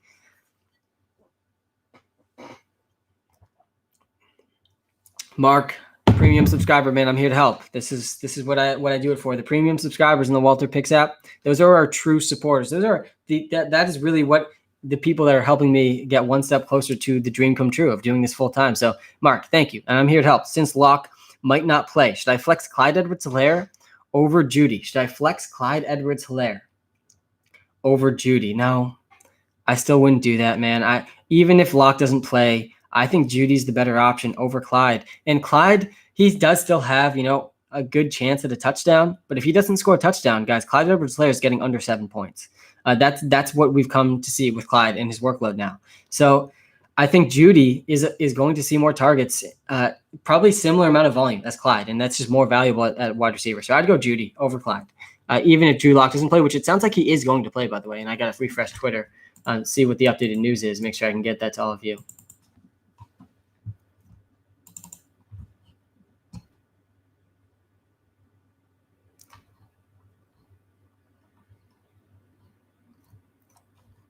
Let's see what Ian Rappaport's saying this morning. Hey, Sam. Todd Gurley or Gio? I'd go Gurley. Godwin, Kalen Blanche, or Deontay Johnson? I'd probably go Deontay or Godwin there. Myers or Fuller? That's a close one. Honestly, Myers is a really safe option, guys. He's leading the NFL in air yard share. He's number 1 in the NFL. He's getting 42% of the New England Patriots air yards. If you go back and watch the games, it makes sense too. He's basically getting 1 out of every 3 Cam Newton passes is in the direction of Jacoby Myers. And that is an extremely high rate. He's 7th in the NFL in target share. He's been a huge part of the Patriots offense over the last month. It's been really exciting, honestly. He was an undrafted rookie for the Pats, and the Pats just find this way. We've been horrible at drafting receivers over the last, really the last decade. We have not done anything in the draft for receivers, but we somehow find these scrappy guys. We got Julian Edelman, Jacoby Myers, who both, have a quarterback background. We turn both of them into successes. It's pretty exciting.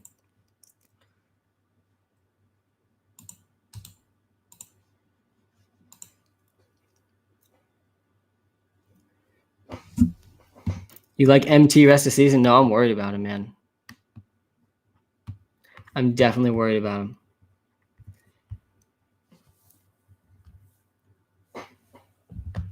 Let's see if I can do this.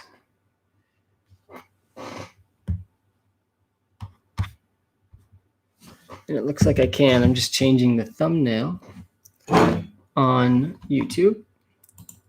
Exciting stuff.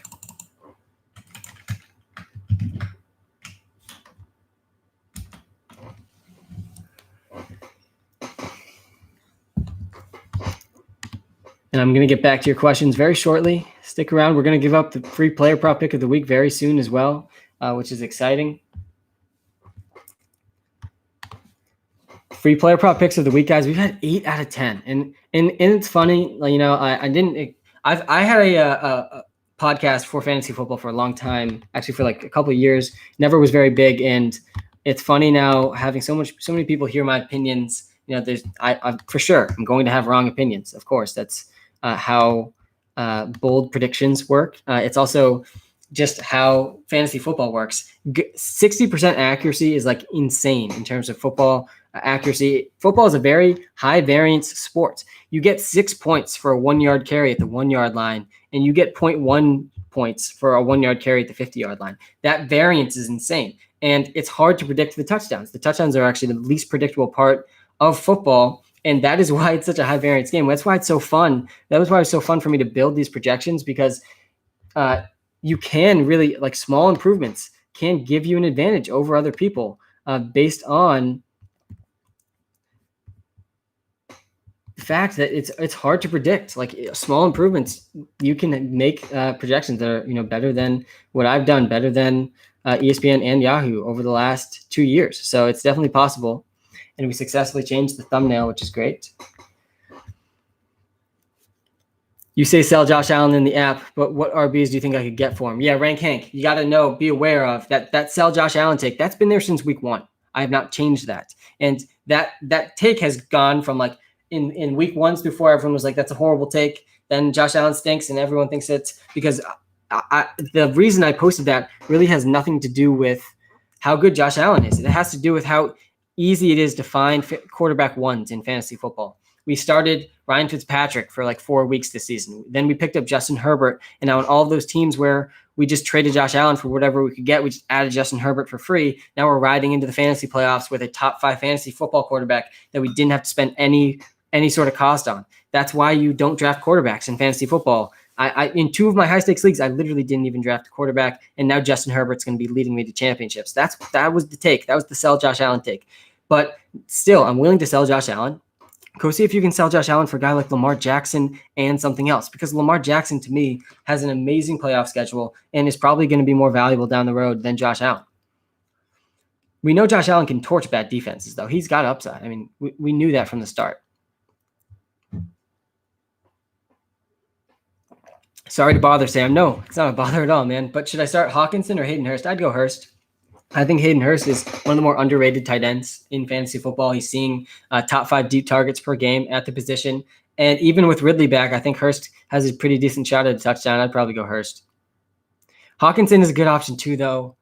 Maybe, honestly, I might take that one back with Kenny Golladay and Danny Amendola back. And Hawkinson's been dealing with an injury. Stafford's been dealing with an injury, but Hawkinson's probably the number 2 option in that offense. Honestly, I'd probably go Hawkinson over Hurst, even though I do like Hurst. And appreciate, guys, if you're watching live, hit that like button. Helps us out a ton. Sam, you're the GOAT. Crowder or Myers? Oh, Jameson Elite Crowder or Jacoby Myers? It's a tough one. I personally would probably be going with Jameson Crowder. But I do like Jacoby Myers a lot this week. But Jameson Crowder is just so safe.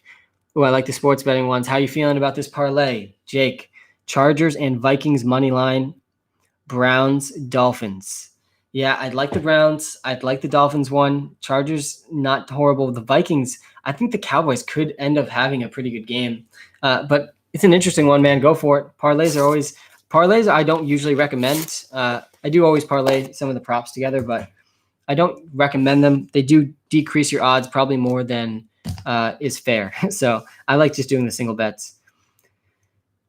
The sports books really are not set up in a fair way, which is why I only bet on player props. It's the only thing I've had consistent profits with. Almost at 900 subs. Let's go, man. And my goal is to pass 1,000. We're less than halfway through the stream. We've gotten over 100 so far. So I started at 9 a.m. this morning. This is why you start early. You know, the more window you have the better chance you have to reach the goals. That's why I wake up early, add a couple hours to my day, which is great. Hey, Sam, what do you think about this trade? Sanders and Higgins for Montgomery and McLaren. Sanders and Higgins for Montgomery and McLaren. I would like the Montgomery and McLaren side of that. I think McLaren's the best player in the trade, and Montgomery has a great playoff schedule.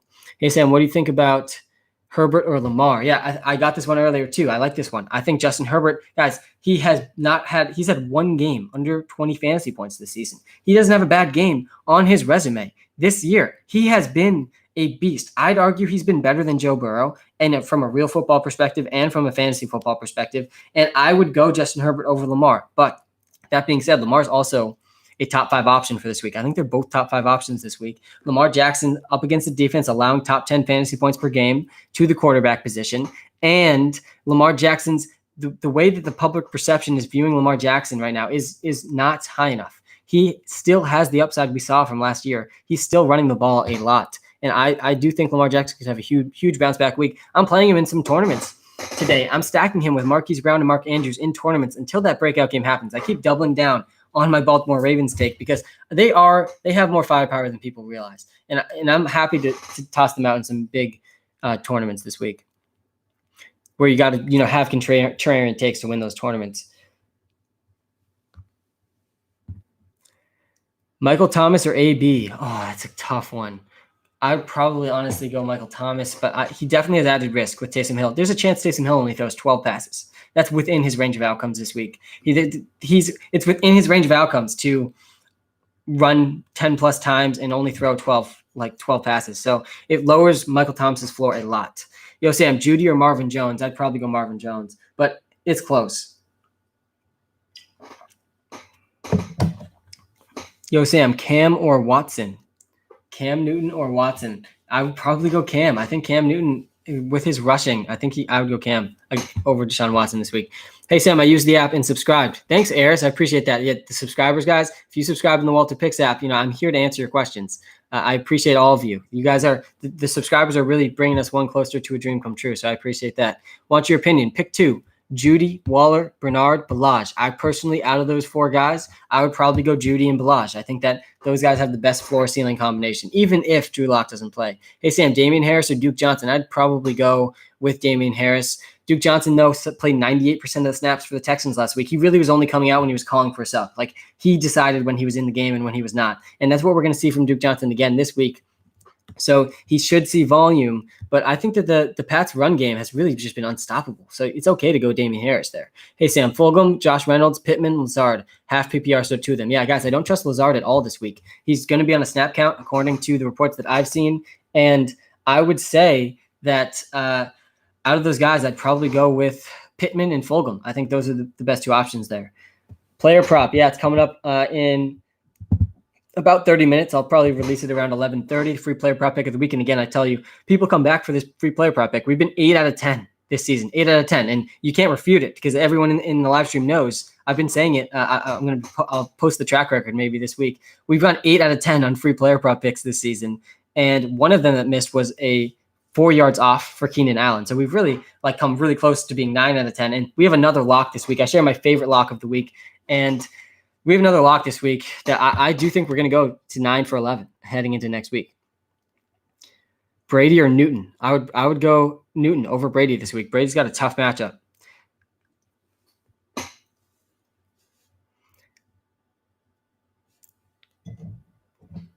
Sorry about that.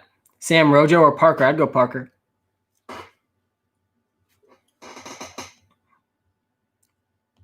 Appreciate the YouTube subs, by the way. Yeah, we started at 8:05. At 4:30 in the morning, I was looking at this number, and I was saying, we got to get this to 1,000 today. Come on. We got to get this to 1,000. That was my goal. So appreciate all the subs. The first 1,000 subscribers to me, you guys are the OG original subscribers. We got big goals for the YouTube channel, but the first 1,000 is going to be exciting. We've only had the channel for about a week and a half, so I'm hoping we can pass 1,000 today. Definitely go sub if you haven't yet. Still torn. McKissick or Hines? You use the app. I would go Nyheim Hines over McKissick. I would go Nyheim Hines. Hines has the better matchup. He's up against the Packers defense. It's allowed top 5 fantasy points per game to the running back position. And I think Hines has more ceiling than McKissick. Hines has looked really good, and they're going to keep feeding him if he continues to be this efficient. So I'm cool with going Nyheim Hines. And also, there's a chance the Packers offense can still put up points, and Hines is also the best receiving back on the team. Hey, Sam, Claypool, Fuller, or Myers at flex? I would rank those guys as Myers, Fuller, then Claypool. So I guess I would go Myers. Yo, Sam, Ben or Rodgers? Big Ben, guys. Big Ben.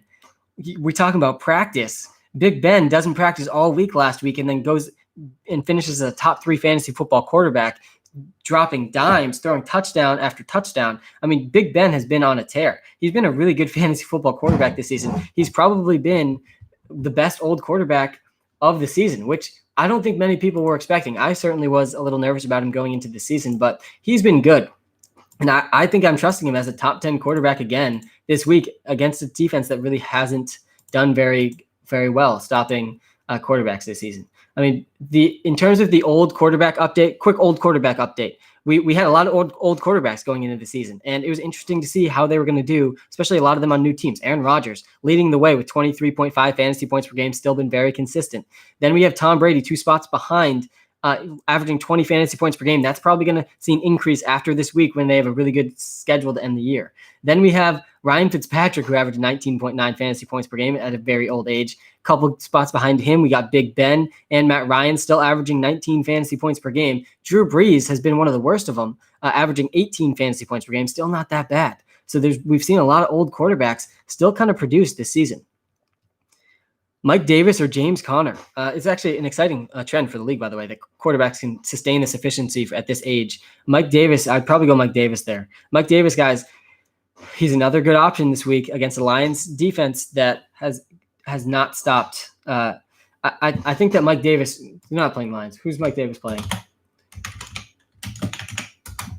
They are playing Lions. I shouldn't doubt myself. Yeah, Mike Davis against the Lions defense that's allowed the most fantasy points per game to running backs this season.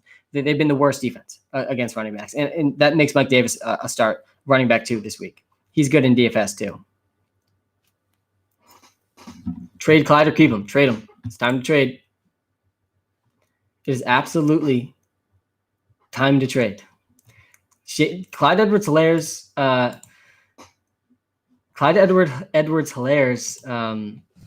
snap share and volume has decreased over the last 3 weeks, and that's just a bad sign for Clyde. It really lowers his floor. I'd go Brady rest of season over Rodgers. I think the weapons that Tom Brady has is absolutely insane. He's got an amazing playoff schedule to wrap up the year. I think Brady's going to be the best old quarterback for the rest of the season. Today, he could struggle, though, against a good Rams defense. But after that, I think clear sailing for Tom Brady rest of the season. I think he's going to win fantasy leagues. I think one of Antonio Brown or Chris Godwin will probably win fantasy leagues, and Fournette or Ronald Jones, one of them is probably going to help win fantasy leagues as well. There's going to be a lot of touchdowns scored in that offense. And guys, if you haven't checked out the WalterPicks app yet, you got to check it out. Jonathan, thanks for chilling for 40 minutes, man. I appreciate you being active in the comments too. Sorry it's taking so long to get to your comment. Taysom Hill, Will Fuller, Higgins, Cooks, Crowder, or AB. It's Hill. It's Taysom Hill. Definitely first. He's a quarterback. We have him projected for 17.8 points this week. He's probably going to have at least 10 rushing attempts. He's probably going to have at least 10 passing attempts. He's basically a running back with passing attempts this week. So you got to be starting Taysom Hill in your tight end / flex spots. After that, I would probably go with Will Fuller or Jamison Crowder. Honestly, I'd probably pick Jamison Crowder out of the bunch. Jameson Elite Crowder has been consistently seeing 10-plus targets a game. Denzel Mims has played 100% of the snaps last week as well, but Crowder's still the top receiver there. So I'd go Fuller or Crowder. Fuller has more upside. Crowder to me is safer. Thanks for sticking around in the stream, by the way. I appreciate all the people watching live on YouTube. If I do get your question, hit that like button. The like button takes 2 seconds. Help us out a ton on YouTube. Appreciate all the people watching live on TikTok as well. You can help us get to be our 1,000th YouTube subscriber. It's going to happen today. It's the goal today. I woke up at 4:30. I set that goal for myself. Looking at our 805 subscribers we started with this morning, I said we got to get at least 195 today. Got to pass 1,000. So we'll see if we can hit that mark. I heard we passed 900 around 10 minutes ago. So hopefully we're on track. I subscribed today. Jake, thanks, man. Appreciate it. Welcome to being one of the original OG WalterPicks subscribers. We're going to be posting some long form content on YouTube as well soon. Hey, Sam, Miles Sanders or Jacobs? I would probably go with Josh Jacobs over Miles Sanders. Miles Sanders, apparently, the Eagles have said this week they're going to go back to more of a committee. Miles Sanders has been acting as the clear running back 70% plus snaps, and apparently that could be decreased to like 60 to 50%, and that would be bad news for Miles Sanders. And it does add some risk to him this week. 2 hours in, baby. Rank Hank, baby. Start at 9 a.m. And Now we got 2 hours left. We are 2 hours away from some exciting Week 11 football. Taysom Hill starting at quarterback for the Saints. Can he throw? I'm not so sure. I put out a poll, is he an above average quarterback, on Twitter this morning at WalterPicks CEO. If you're not following me, you got to follow me on Twitter.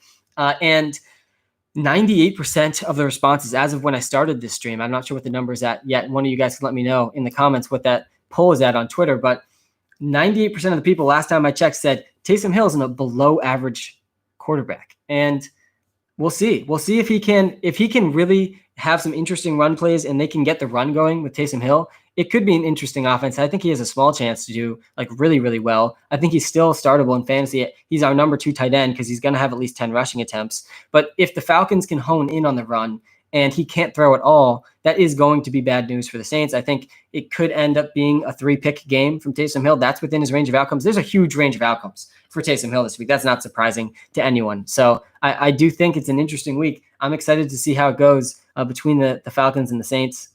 The Patriots could get their 4th straight win, which would be a pretty encouraging sign for Patriots, still kind of in the hunt in the AFC East. They're 2 games back from the Bills, 1 game back from the Dolphins. They're still in the hunt. I don't think they're a Super Bowl team this year, though. They should have lost to the Jets. I'm subscribed to the WalterPicks app. Thanks, man. Should I start Hines or Gio this week? James, that was also a really intelligent way to write that sentence. You highlighted the right thing for me to see your questions. And so smart move there, James. That it's not surprising because, our subscriber base is generally a higher intelligence piece of the population. They're seeking out machine learning and artificial intelligence projections. So it's not surprising to see such a well-crafted comment, James. Yo, Sam, I'm subscribed. Should I start Hines or Gio this week? I would say Hines has more upside this week than Giovanni Bernard.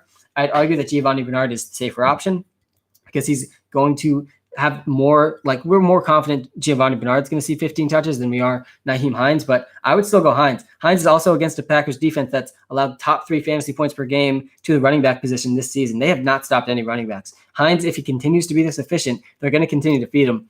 I do like Nyheim Hines over Giovanni Bernard this week.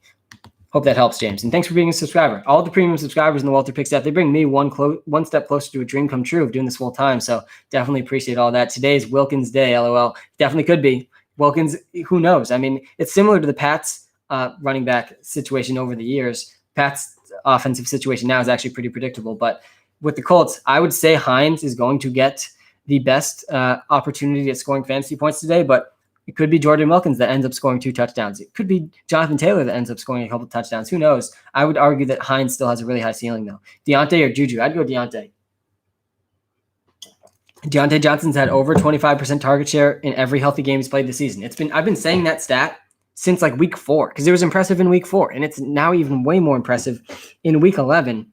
Deontay Johnson still does not have a healthy game without at least 25% of the targets from Ben Roethlisberger. That's a very impressive stat.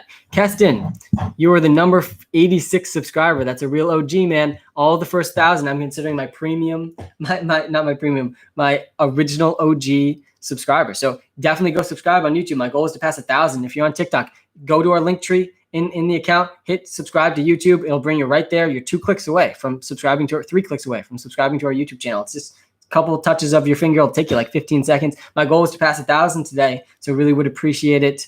I think we passed 900 recently, so that's exciting. I think we are on track. Number 86, though, Keston. Thoughts on / rank Higgins, Claypool, and AB this week. 18 PPR. Yeah, I would probably rank them as Claypool number 1, Higgins number 2, and Antonio Brown number 3. I think all of them have interesting upside. All of them have pretty good touchdown upside, but Claypool is scoring a touchdown on 21% of his touches of the football, the second highest rate of all players with over 50 targets, only behind Adam Thielen. Chase Claypool has insane upside. I mean, all he does is score touchdowns. So I'd probably go Claypool. And that is a stat that's likely to regress, but it still does show he's got intense, serious touchdown upside. Hey, Sam, what should I do with Mixon? I'm worried about him, man. It's a bad sign for Joe Mixon to be placed on IR, so we'll see. But Giovanni Bernard and Duke Johnson continue to be starting running backs heading in towards the fantasy playoffs. They've been sneakily more valuable than people expected in fantasy. I'm glad I used my number 1 waiver wire on Duke Johnson in a bunch of my leagues. Hey, Sam, I'm a new sub. Chris, thanks, man. Giovanni Bernard, Fournette, or Duke Johnson this week? I would argue that Duke Johnson is number 1. He played 98% of the snaps for the Texans. Then I would go Giovanni Bernard, and then I'd go Leonard Fournette, who could cede more and more work to Ronald Jones. As Ronald Jones he's taking a lot of the rushing attempts there. Start Michael Thomas. God. Michael Thomas is, you got to decide what you think about Taysom Hill this week. Michael Thomas definitely has increased risk now. He is up.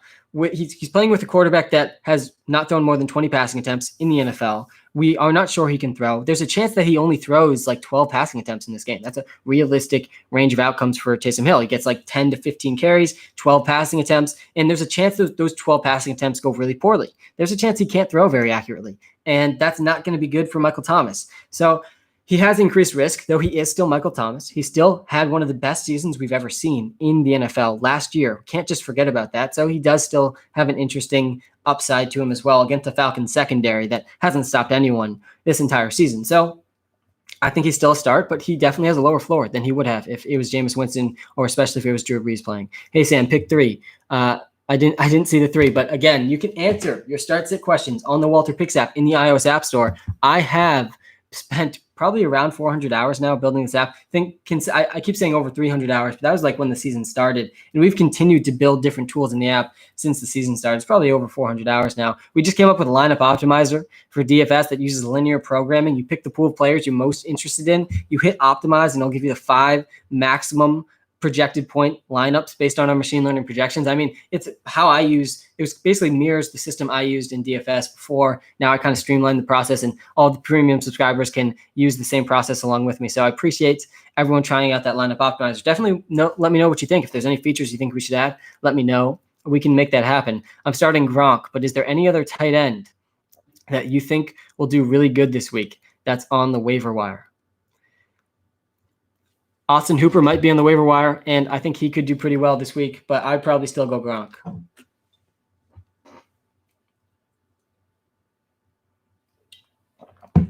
Yo, Sam, Carson Wentz or Taysom Hill? I would probably go Taysom Hill over Carson Wentz. I think, guys, Taysom Hill, I mean, we have him projected, Jonathan Taylor or Ahmed. I'd go Ahmed. We have Taysom Hill projected for 17.8 points, but he has a pretty good floor. I think his bust probability is only 24%. There's only a 24% chance that he gets under 10 points because he's gonna see rushing attempts, and that really hires your floor in fantasy. The rushing is more valuable than passing yards. Rushing yards are more valuable than passing yards in fantasy football. That's how the scoring works, and it makes rushing quarterbacks more valuable in fantasy. We've seen it with Kyler Murray. We saw it with Lamar Jackson last year. We see it with Josh Allen, and we see it with Cam Newton too. He has a pretty safe floor actually in fantasy football, and that's going to be a similar case for Taysom Hill, who is probably going to get at least 10 rushing attempts, which makes him must start over any tight end except for Travis Kelce. If you're in an ESPN league, it's a huge advantage in ESPN leagues. And even for quarterbacks, I'd probably start him over Carson Wentz. I'd probably start him over Matt Ryan. Thoughts on Chris Godwin against Rams D? Yeah, I think Godwin can still succeed. Wish I had the app, not on Android. DFS lineup. Joseph, Android's coming soon, man. We're working hard to get it out. Hopefully we'll be able to get it out this season. We'll see. But I appreciate you still following along on YouTube and TikTok, Joseph. And DFS lineup. Yeah, let me read you through this DFS lineup I just made, because I do like this one, and I think it has interesting upside, and I think it tells a lot of the stories that I think are possible this week. So here it is. At quarterback, I'm going Justin Herbert. I think that Justin Herbert is a guy that I'm not sure people have quite caught on to. He doesn't have a fantasy game under 20 points this entire season. He doesn't have one game. He only has one game. I think I said it doesn't have a single game. He only has one game under 20 fantasy points. He's very consistent. He's averaging 26 fantasy points per game, top 6 in the NFL.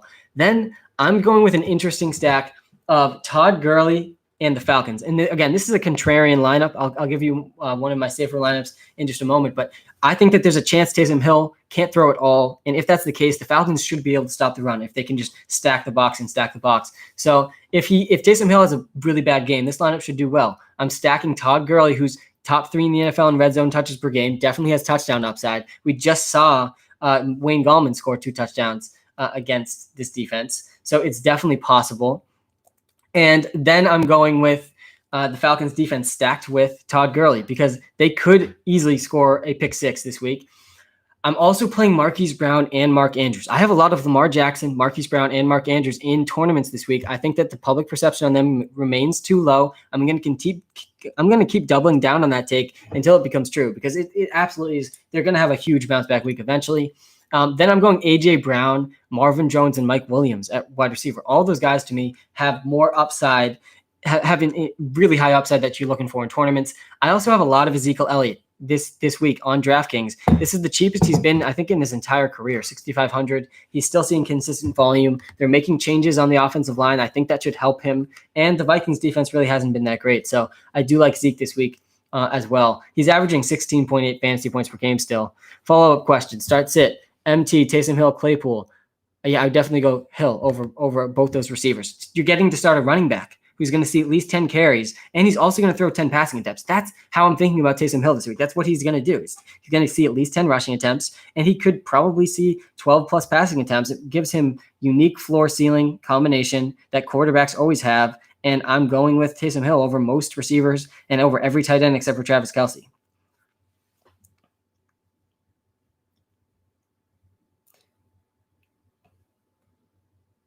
Kesse or Pittman?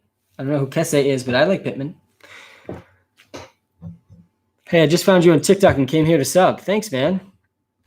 Zach, welcome. I appreciate you joining. I need those two answers, Noah Fant or Logan Thomas, and Kalen Ballage or DJ Chark. I would go Noah Fant over Logan Thomas, and I would probably go – I'd say Kalen Ballage is safer than DJ Chark, so if you're going for – you want at least 10 points, go Ballage. But DJ Chark always has the upside of 100 yards and a touchdown, so he definitely has more upside. Personally, I'd play Chark over Ballage because I like to take risks in life, so I would go with the upside. But you got to think, Zach, what do you want to do? And that's the most fun part of fantasy football, by the way, is that you get to decide. That's the best part, and that's why I like to not always give you straight answers, but here's the information that I would use to make that decision, and you go make that decision yourself, because that is the best part. When you win the championship, it was you. You won the championship by making a consecutive amount of good decisions in fantasy football, and that's the fun part. That's why it's so fun to win your league, because you were the reason you won.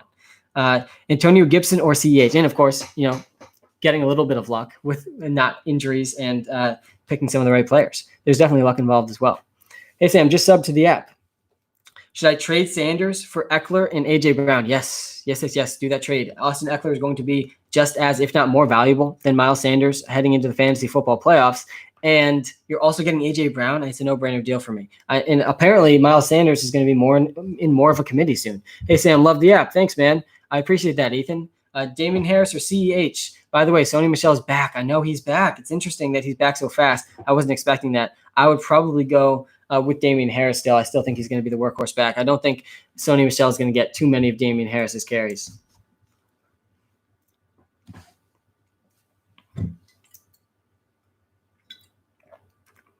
Yeah, Mike Davis is absolutely worth starting this week, guys.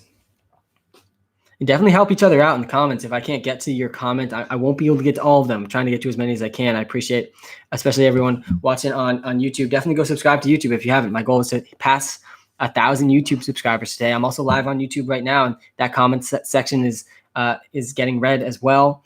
Trade DK and Deontay for Chubb or Aaron Jones. Need a running back bad. DK and Deontay for Chubb or Aaron Jones. Both of them are good. Chubb's more consistent. Aaron Jones, to me, has more upside. I'd probably go Chubb, though. I think Chubb's a much safer option than Aaron Jones right now. Jamal Williams is playing basically half the snaps. Cam Newton over Kirk Cousins. Ridley and Adams for sure. Should I start Pittman or Myers or Higgins? I'd go Myers, guys. Myers is leading the NFL in air yard percentage. If you go back and watch these Pats games, he's getting 1 out of every 3 Cam Newton pass. 1 out of every 3 Cam Newton pass is going to Jacoby Myers. So I do think that he's a pretty safe option against a Texans secondary that definitely hasn't been anything to write home about. They aren't that scary. So I do like Jacoby Myers. Gibson or McKissick, I'd go Gibson. I mean, he's the better player. So that's why I would go Gibson.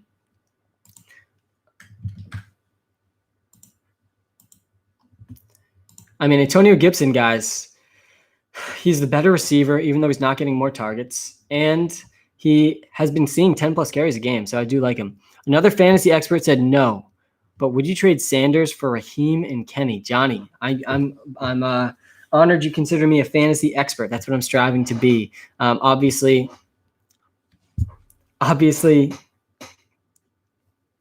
it's hard to be in that category, but that's what I'm heading towards. I did build projections more accurate than ESPN and Yahoo, so I think that does earn me some credit. But would you trade Sanders for Raheem and Kenny?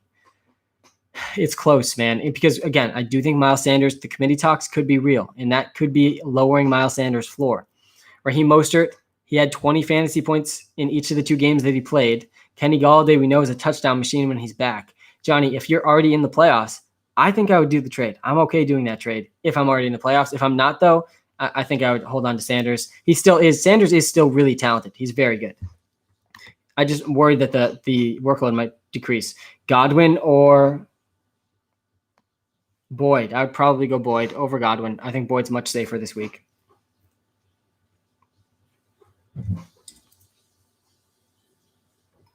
And I appreciate everybody watching live on TikTok and on YouTube. Definitely, if you haven't subbed on YouTube yet, you got to go do that. And if you're watching live on YouTube, hit that like button. It takes 2 seconds, helps us out a ton. So do appreciate that a lot.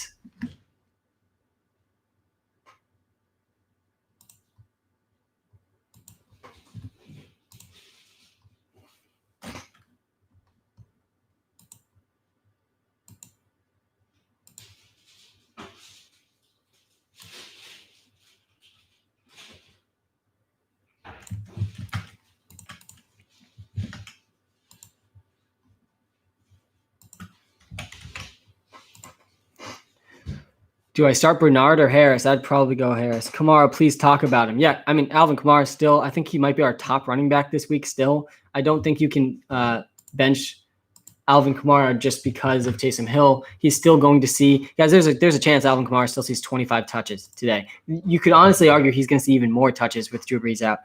So the targets might not be quite the same, but he's going to see at least 15 carries, which makes him a top 5 running back. I think he could be our top running back of the week. He's really safe. There's no way Alvin Kamara scores under 10 points. I think it's like a 5% chance this week based on our 10,000 simulations of week 11.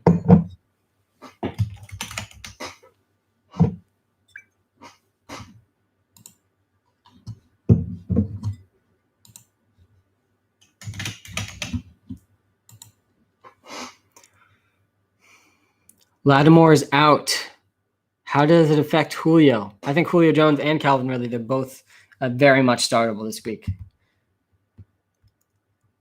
Do I flex Taysom Hill and start Waller at tight end, or do I start Taysom Hill and flex Chubb? Definitely Hill and Chubb. Definitely Hill and Chubb. I mean, you're going to start Darren Waller over Nick Chubb?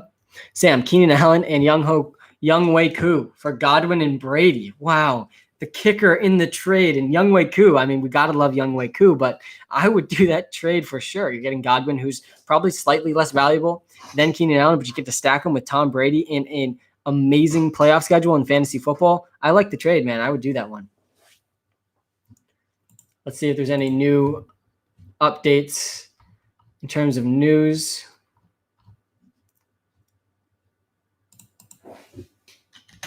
And guys, if you haven't checked out the WalterPicks app yet on the iOS App Store, you got to go check it out. I spent over now, I think 400 hours building the app. I spent over 3 years building the projections that use machine learning to power the app. The projections have been more accurate than ESPN and Yahoo over the last few years. Definitely go check it out if you haven't checked it out yet. And Drew Brees might not be back until week 15. Week 15, which means Taysom Hill is going to be such an advantage. If he can keep that starting quarterback role, he's going to be an insane advantage at tight end on ESPN leagues. I mean, probably top 10 valuable player in fantasy football if he maintains that tight end status while he plays quarterback. He's going to win fantasy leagues. It's going to be crazy.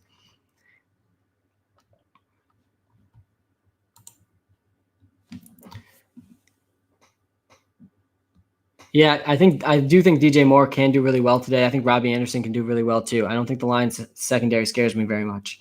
Burkhead or Noah Fant. Oh, that's a gross decision. I'd probably go Noah Fant.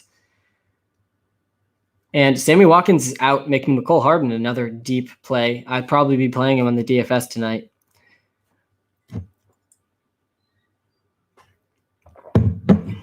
Michael Thomas or Calvin Ridley at flex? Michael Thomas or Calvin Ridley at flex? I'd probably go Calvin Ridley over Michael Thomas. Can you stop spamming, please? It's so annoying. Yeah, just send your question once, see if I get to it, then send it, in a few moments.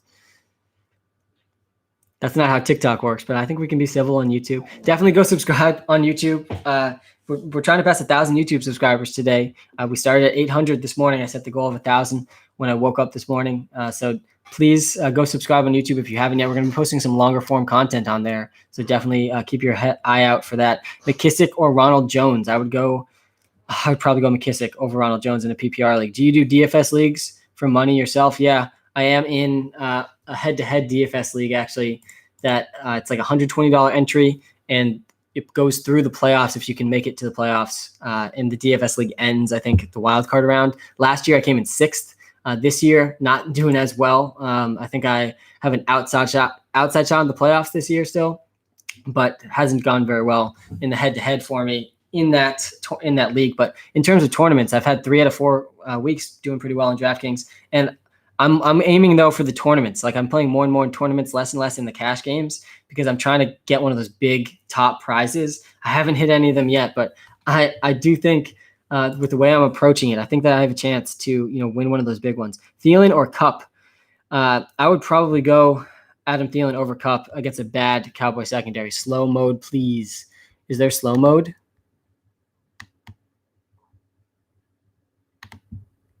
I don't know how to do that.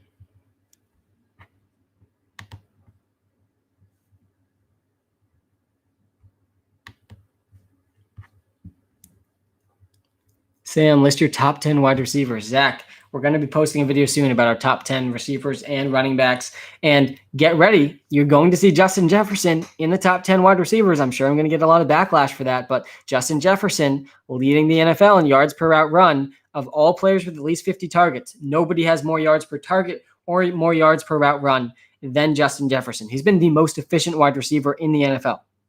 And he's a top 10 wide receiver already. And he's going to be a great wide receiver in the NFL for a very long time. And I want us to save that clip, guys, because I'm going to replay that in like 5 years when we're talking about Justin Jefferson being an absolute force in the NFL still. Sam, list your top 10. Yeah. So top 10 video coming. I don't think I can rattle them all off the top of my head though.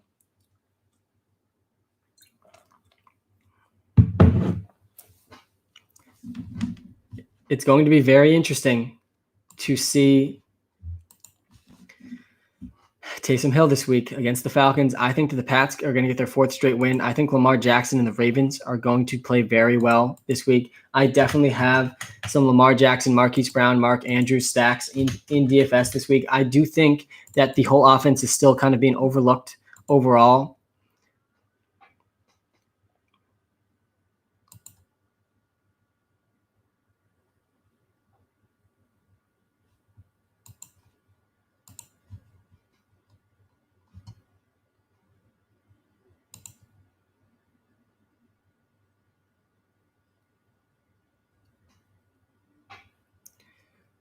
Do you still think Fournette is more valuable than Rojo? It got closer last week. I still think Fournette's got the more valuable receiving role.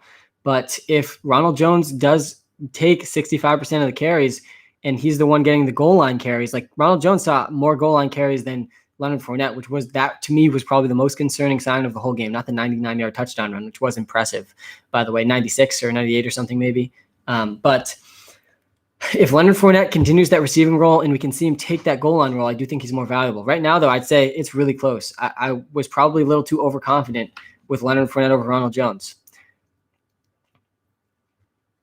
And by the way, I'm not someone who's not going to admit to my misses. I'm all about, I know I'm going to have hits and misses. I try to be, my goal is to sustain, 65% level of accuracy, which we have had on our player prop picks in the WalterPicks app. So hopefully we can sustain that percentage, and I'll be pretty happy with that percentage. I think I can win with that percentage. Hey, Sam, on a 4-game win streak because of you. Thanks, man. Owen, I'm glad I've been able to help. Can you pick 2? Gio Bernard, Harris, AB. That's a close one. I would probably lean Damian Harris and Antonio Brown out of those 3 people. I think that gives you an interesting floor and ceiling combination. I hope you can string together a 5-game winning streak now. Deep league, Kerryon Johnson or Devontae Booker. I would probably go Kerryon Johnson. T. Higgins or Will Fuller. I would probably go with T. Higgins over Will Fuller this week. Gilmore is back. The Pats defense played its best game of the season this previous week, even though it was, a very windy game that played well for defenses. But I do think that Will Fuller is a little risky this week against Stephon Gilmore. Myers or Pittman, I'd go Myers. Judy or Chark, I'd probably go Judy over Chark. Burkhead or Murray, I'd probably go Murray. And all the start-sit questions, guys, you can answer in the WalterPicks app on the iOS App Store. Go check it out if you haven't checked it out yet. We use machine learning projections. We give you accurate player projections, accurate boom and bust probabilities. It's good to think about it in the way of what's the percentage of this player going off and what's the percentage of this player being an absolute bust. That's kind of the two very important metrics I think about when making my start sit decisions, because you want a combination of the two. Personally, I tend to lean too far to the upside boom probability as the tiebreaker, because I'm someone who likes to take risks in life. So I'm happy to play those risky wide receivers who have a pretty big chance of busting, but also have a high probability of having a really good week. And that's what Antonio Brown is every single week, by the way. What are your thoughts on Claypool versus MT this week? I'd go Claypool over Michael Thomas. I think Michael Thomas has an increased risk of not many targets this week with Taysom Hill playing. There's a range of outcomes with Taysom Hill seeing 12 or fewer passing attempts. And that is what's going to happen if he can't accurately throw the ball and they're just going to run the ball every play. And so that's a concern for Michael Thomas. It lowers his floor. And Chase Claypool, all he does is score touchdowns. He's got the second highest touchdown rate in the NFL. 21% of Chase Claypool's touches of the football have gone for a touchdown this season. And that's absolutely insane. That's an insane stat for Chase Claypool, behind only Adam Thielen in touchdown percentage. What's the weather look like for this week's games? Yeah, Matt, good question. Last week I was basically a weather reporter because the weather was so bad. We had 3 different games with over 25-mile-an-hour winds last week. And again, I'll reiterate what my research has found. I've studied weather and how that impacts offenses in the NFL. And in my research, there's a statistically significant impact on passing games when there's winds over 25 miles an hour. Statistically significant impact on passing games that hurts the passing game when there's winds over 25 miles an hour. And that's not that surprising of a finding, right? Winds that fast are going to affect steep passing attempts. And that is what has had a statistically significant impact. Everything else is pretty much overrated and overhyped by the media, and you should pretty much just ignore it. Rain hasn't had a very big impact. They can play through snow. They can play through cold. They can play through winds under 25 miles an hour. Like, these guys are very good. In that type of stuff is not going to derail offenses enough to make that a factor in your fantasy football analysis. So our models do take into account if the winds are over 25 miles an hour, and basically otherwise we just ignore it, because I think that's possibly one of the edges we have of other models and other fantasy analysts overrating the weather in those games. So that's my weather report for the day. There's no winds over 25 miles an hour this week, so I don't care about the weather. I'll see some rain. I'll see some snow. It'll be cold in some places, but they can play through that. They can pass through that as well, so I'm fine with it. Higgins or Crowder at flex. I would probably go Crowder over Higgins. Jameson, elite. Crowder has been nothing but elite this season, despite being in close proximity to Adam Gase for such an extended period of time. What we have seen from Jameson Crowder is a truly elite season that he's having. And he's been injured. And he's missed about half his games, but every game he's played, guys, he's top 10 in fantasy points per game at the wide receiver position. I think he's number 8. And I expect him to continue that trend for the rest of the season with the volume he's getting. Denzel Mims, by the way, is also a sneaky candidate this week. He had his first game playing 100% of the snaps, first game of his career for the Jets last week. And I think he's actually going to be a really good wide receiver. Could be another receiver in this rookie class that ends up being very good. This rookie receiving class has the chance. If Denzel Mims, Henry Ruggs, guys like that can really start to pick it up, this wide receiver class could go down as one of the best ever. Player prop of the week. Yes, it's 11:30, which means we're giving out the player prop of the week. And here's the player prop of the week. The free player prop of the week. And again, we've gone 8 for 10. We've gone 8 for 10. So there's a lot of hype following this player prop pick of the week because we've had 80% accuracy, and we get comments every week about people dominating with the player prop picks. Jerry Jeudy was a big one. Last week, Jakeem Grant over 33 yards. I don't know who was setting that line. We knew he was going for at least 40, and he did it, I think, in the first quarter. Jakeem Grant saw 5 targets as we were expecting. This week, guys, the player prop pick of the week, it is Justin Jefferson over 61 receiving yards. Justin Jefferson, guys, let me read you this on Justin Jefferson. Justin Jefferson, he's the lock of the week. He's up against a Cowboy secondary that has been the 5th worst in the NFL this season. Jefferson, he's coming off his 4th 100-yard game of the season, and this week he's got his shot to get his 5th. Jefferson is in the top 10 NFL wide receiver conversation this season, leading the NFL in yards per route run and yards per target. Think about what those stats mean. On a per target and per route run basis, Justin Jefferson has been the best wide receiver in the NFL. That's just a stat. That's a fact. It's a statistical fact. He is averaging 84.7 yards per game. 84. He's averaging 85 receiving yards per game, yet the line is set at 61. They set this line at 61. I got it at 58 when I first identified this prop as exploitable earlier this week for the premium subscribers in the WalterPicks app. And this line, to me, should be much closer to 80. I think the line for Justin Jefferson this week should be 80 yards over under. And I think we're going to see some significant movement in this line moving to the game. Let me know what you see this line at. But Walter has Jefferson projected for 87 receiving yards this week. And when I originally identified this one, this was over 57.5. Now it's moved as high as 61. It's still the player prop pick I'm most confident in this week. Justin Jefferson, to me, is a top 10 talented wide receiver in the NFL. He's up against a Cowboy secondary that's done nothing to stop anyone this season. And if the Cowboys and Andy Dalton can figure it out on the other side too, I think Jefferson could end up seeing 7+ targets in this game. And if that happens, he's going to go over 60 receiving yards. So Justin Jefferson, the free player prop pick of the week. I'll be bringing him up a lot throughout the rest of the live stream as well, just in case people come back later for it. But he's also a great start in DFS lineups. I have him in a lot of tournament lineups this week. So let's cash in Justin Jefferson. Walter, I'm an OG sub from last week. Let's go. Appreciate you. Should I trade away Boyd for Deontay Johnson straight up? Yeah, I think it's a fair trade. I honestly would take Deontay Johnson over Boyd. Deontay Johnson's seen over 25% target share every healthy week he's played, and that's more than Tyler Boyd. Hey, Sam, how's it going, my man? Alex, it's going well, man. I'm living the dream. I am excited for Week 11 of the NFL. I love watching football, guys. It's something I've always loved to do. I go back and rewatch every single game every single week, and but there's nothing like watching, live football and you get to interact with it for the first time. So I'm excited to watch Week 11. I'm excited to watch that Saints-Falcons game. I'm excited for the Pats to try to notch their 4th straight win and try to string some miracle together. I don't think they're Super Bowl contenders, but they have been putting some interesting performances together. That was a big win against the Ravens, a surprising one to me. Also very excited to see Justin Herbert back in action this week. I think the Vikings-Dallas Cowboys game is also a really interesting one with the offensive line shifting around in Dallas. Can that boost Ezekiel Elliott back to what we've seen? Can Andy Dalton rise CeeDee Lamb and Amari Cooper in fantasy a little bit? And can Justin Jefferson continue his dominance like he has been over this entire season? He could have his 5th 100-yard game. That's got to be some sort of record. I'm looking forward to comparing Justin Jefferson's rookie season to some players after the season. Hey, Sam, love the app. Thanks, man. Yeah, definitely check out the WalterPicks app on the iOS App Store if you haven't checked it out yet. And thank you for being our 16th YouTube subscriber. I set a goal, Bronson, to pass 1,000 today. And so I set a goal, Bronson, to pass 1,000 today. And so you have the perfect perspective, Bronson, of just how fast we've reached 1,000, which is really exciting. Thanks for helping us get there. Should I start Giovanni Bernard or Duke Johnson this week? Personally, I'd lean Duke Johnson. He played 98% of the snaps for the Texans last week. He was only coming out when he called for a sub. Literally, that was the only time he was coming out. So I do think Duke Johnson over Giovanni Bernard this week. Rashard Higgins or Gallup? I'd probably go Gallup over Higgins there. AB, Gibson, Michael Thomas. I'd probably go Gibson and Michael Thomas.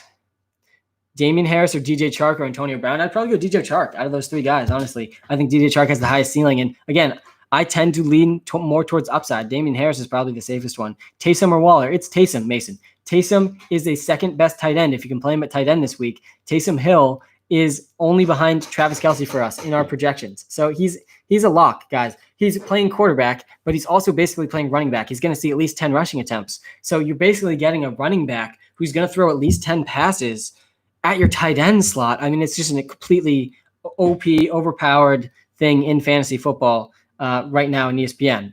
So you got to have him in your tight end slot if you got him. Good job getting him. Hey, Sam, I love the WalterPicks app. Do you think I should still start MT over Myers and Tua or Wentz? Kruby, good to see you around, man. MT over Myers and Tua or Wentz. I would probably go with Tua and Myers there. Honestly, I think Michael Thomas has a lot more risk. Sorry about that. I think Michael Thomas has a lot more risk than you might realize. There's a chance Taysom Hill only throws 12 passing attempts. So I think Myers is pretty safe. But MT is still you still got to consider him. You definitely still got to consider him. We know he had an entire season and a half of dominance. Hey, Sam, Duke Johnson or Kupp at flex? I would probably go Cooper Kupp over Duke Johnson, but I do like Duke Johnson. I think Duke Johnson's very safe this week. He's going to see at least 15 touches again. His game last week was disappointing, though. I think this was one of the first questions I answered at 9 a.m. when I started this live stream. Duke Johnson, I was saying all last week, he's an underrated runner, and he is, but he really did not produce last week with the volume. He had 15 touches. He only had 6 points, 60 yards, no touchdowns. He only had one target, which was a little disappointing. So he does have a low floor, but I'd say 6 points is his floor. Deontay or Chase? I go Deontay every week. He's the only guy that he's one of the only guys that had over 25% target share in every healthy game that he's played this season. And that's a great thing for Deontay Johnson. It gives him a really good floor ceiling combination with Big Ben, who he's been on a touchdown streak recently. Big Ben, guys, top 10 quarterback in fantasy over the last month. Teddy Bridgewater confirmed out. Is this true? Let's check the feed.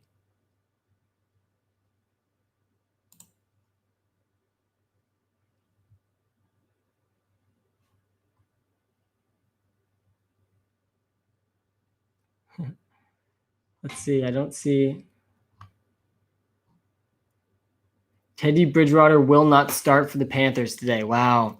That's big news. That is a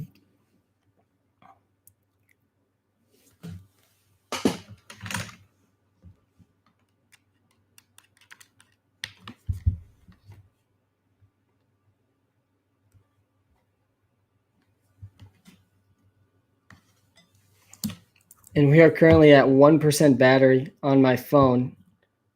I apologize for that. I will actually be right back. I'm going to go grab that charger. And I should actually refill this as well. So we're going to take a 3-minute break, and I will be back with more DFS advice. Free player prop pick of the week will be restated. If you haven't missed that, I'll be back in 3 minutes tops. In this time, guys, take 3 minutes. Go to the WalterPicks app on the iOS App Store. Give us a quick 5-star review. By the time you're done with that and you come back, I'll already be back. So it's a quick 3-minute break, and I will be right back, everyone.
And we are back. Going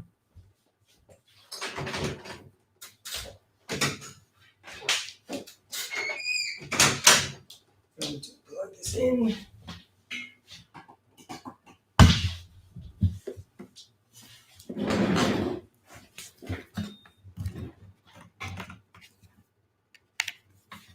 Make sure we don't die on TikTok.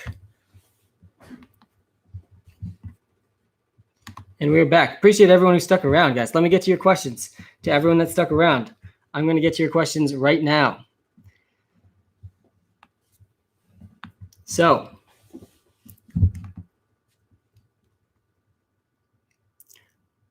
all right, Sam, I'm rolling with Jefferson for season long and daily this week. Let's get it. Yeah, me too, man. OG subscriber, do I trade Melvin for API of Swift? Yeah, I'm okay with it. Who's more valuable, Julio or Keenan Allen? I would argue Keenan Allen. Hey, Sam, start 2. Higgins, Myers, Williams. I would go, or Thielen. I would probably go Myers and Thielen there. Wondering if you could help me out with a good DFS lineup today. Haven't been winning much lately. LOL. Thanks. Yeah.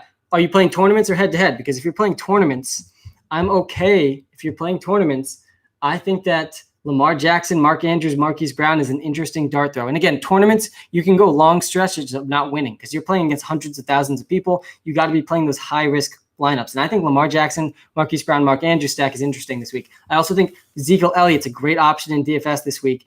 He's priced, I think, the lowest we've ever seen him in his entire career. He's still seeing very consistent volume, top 5 volume in the NFL at the running back position. And they're moving around the offensive line a little bit, which I think can help.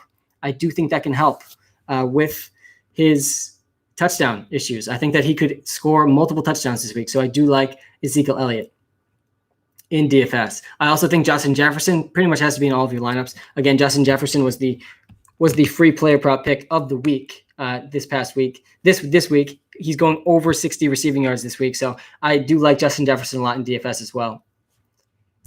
And guys, if you haven't checked out our YouTube channel yet, you got to go check it out. We're trying to go over 1,000 YouTube subscribers today. We started at 800 this morning. I know we passed 900. Someone can give me an update where we're at. Crowder, Myers, Amari, Robbie, pick 2. Tyler, I would go with Crowder and Myers there. I think both those guys are very safe.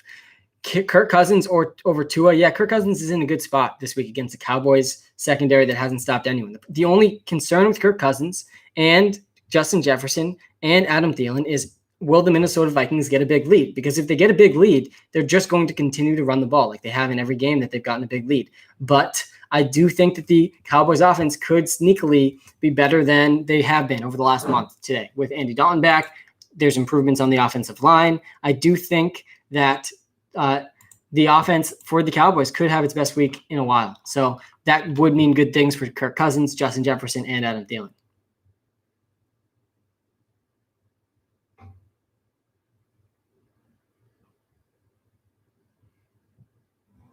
Do I start Brady or Newton? Do I start Brady or Newton? I would start Cam Newton over Brady this week. I do like Cam Newton more than Tom Brady. I like Cam Newton more than Tom Brady this week, guys. Is it worth starting any Bucks wide receivers? I think that Chris Godwin has a good floor and ceiling combination, even against a good defense. He's probably the safest option. Then I'd argue Antonio Brown's number 2, and then I'd argue that Mike Evans is number 3. All of them still have upside, but they have increased risk this week for sure. Harris or Myers, I'd go Myers. Guys, Jacoby Myers, 41% of the target share for the New England Patriots. That's the most in the NFL. 41% of the air yards, excuse me. If you go back and watch the Pats games, 1 out of every 3 targets from Cam Newton, 1 out of every 3 Cam Newton passes is going to Jacoby Myers. Calvin Ridley or Robbie Anderson? I would go Calvin Ridley there. Calvin Ridley and Julio Jones must start players in any format, every league, in any DFS tournament. Calvin Ridley and Julio Jones both always have the upside to consider in DFS.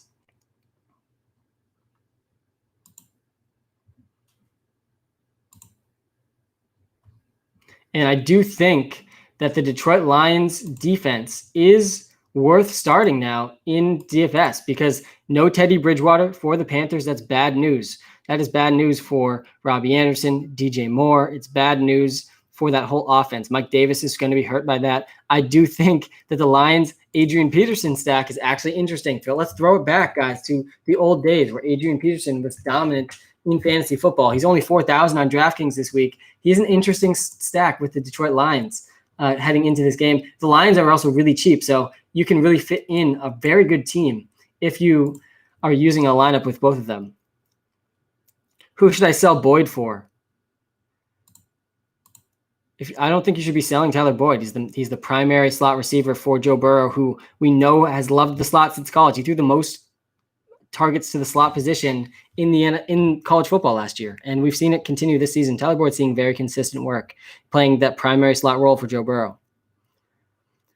Why isn't Bridgewater playing? It says he's active this week. No, he's not playing. I got to update that in the WalterPicks app. But Teddy Bridgewater is not playing this week. It was just announced. He was expected to play still. And I think we had a decreased projection for him anyway to make sure people weren't playing him because he was going to be playing through an injury even if he did play. But yeah, we got to update his projection in the WalterPicks app because he is not playing. And that's bad news. It is very bad news for that entire offense. It makes the Lions defense very startable this week in fantasy and on DFS. I do like Adrian Peterson a little bit more now too. I think that they could easily get a lead in that game. It'll be interesting to see if Robbie Anderson or DJ Moore can produce. It could be good news for Curtis Samuel that could lead them to increase his role. Myers or Kupp? I would probably go with Jacoby Myers over Cooper Kupp. I like both of them a lot, but I do like Jacoby Myers a lot this week. I think Jacoby Myers is pretty safe against the Texans secondary that really hasn't been that impressive this season.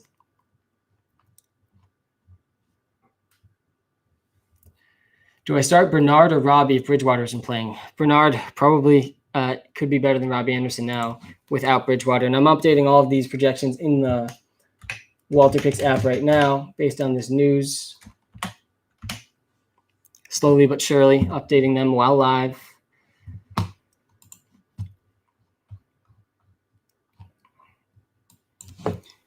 And we got a bump. Pretty much all of them will lose based on the projections I just ran.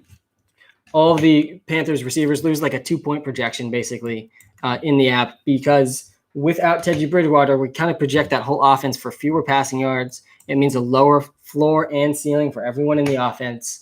And this is how you have to update projections based on news. Like they do get an increased bust percentage and a decreased boom percentage when a guy like Teddy Bridgewater is being replaced by whoever he's being replaced by, because whoever's replacing him is not good, definitely not good. So the whole offense is going to struggle today probably. And I do like the Detroit Lions defense a little bit more now too. Juju or Deontay Johnson? I always say Deontay. Yo, Sam, I traded away James Robinson and Ayuk for Eckler, DJ Moore, and Jonathan Taylor. Dub. That's a dub. That's a great dub, JC. Austin Eckler is going to be a league winner this year. You had to go trade for him at the deadline. I tried really hard to get him in a few spots, but people were not willing to give him up because I play with very smart league members. But Austin Eckler, to me, he's got league winning upside. Can you say weather, Sam? I just joined. Yeah, I was a weather reporter last week. I guess I did a decent job because some people are coming back and asking about the weather. So the weather the research I've done, there's a statistically significant impact on passing games when winds are over 25 miles an hour. We have no games like that this week. 0 games with winds over 25 miles an hour. So I don't have to be a weather reporter. Don't overrate rain. Don't overrate snow. Don't overrate cold. And don't overrate wind under 25 miles an hour. We're going to have some rain, some cold, maybe even some snow today in some spots, but I don't care. It's not going to impact the passing games enough for me to change my opinions about anything. So that's my weather report for the day. There's no statistically significant impacts of weather. End of weather report. Hey, Sam, A.J. Brown, Chubb, or Kupp at flex? I would probably go Chubb, then A.J. Brown, then Kupp. Crowder or Robbie Anderson? I would go Crowder over Robbie Anderson with this Teddy Bridgewater news. I traded away Zeke for Carson. Interesting trade. What was the prop pick of the week? It's Justin Jefferson, over 60 yards today. Guys, Justin Jefferson, this line should be closer to 80 yards. It should be around, I think if I was setting this line for people to bet on Justin Jefferson, I would be setting it at over under 80 receiving yards because he's averaging around 80 receiving yards per game. He's up against a Cowboys defense that is bottom 5 in the NFL at stopping wide receivers. And he could have his 5th 100-yard game this season. That's how good Justin Jefferson has been. He's leading the NFL in yards per route run and yards per target. So I'm going Justin Jefferson over 60. And we are 8 for 10 right now with our free player prop picks given away on live stream. So we'll see if we can go 9 for 11 heading into next week. I do have a very good feeling about this one.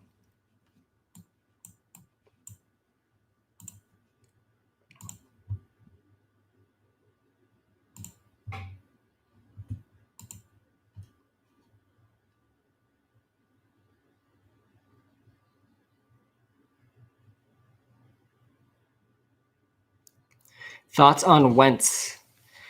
Yeah, I'm nervous about Carson Wentz. I mean, I was too high on him last week. I was wrong about Carson Wentz. So I'm nervous. And he couldn't do anything against a bad Giants secondary. D-Hop or Tyreek rest of season? I think Tyreek Hill. I mean, Sam, Teddy's active. Yeah, but what I saw is he's active, but he's not starting. This is the report I saw from Ian Rappaport. The Panthers made a change. Instead of keeping Teddy Bridgewater as active in emergency from Ian Rappaport. At 11:40, so 11 minutes ago, Teddy Bridgewater, instead of keeping him active and as an emergency QB, they have now made him inactive. So PJ Walker starting at quarterback for the Panthers this week against the Lions. That's not good news for that whole Panthers team.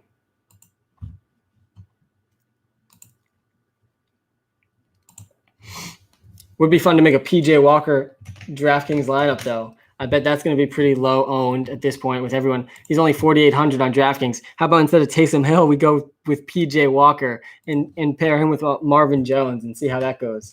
That's a pretty contrarian lineup right there in a tournament. I'm going to test it out. We'll see how it does.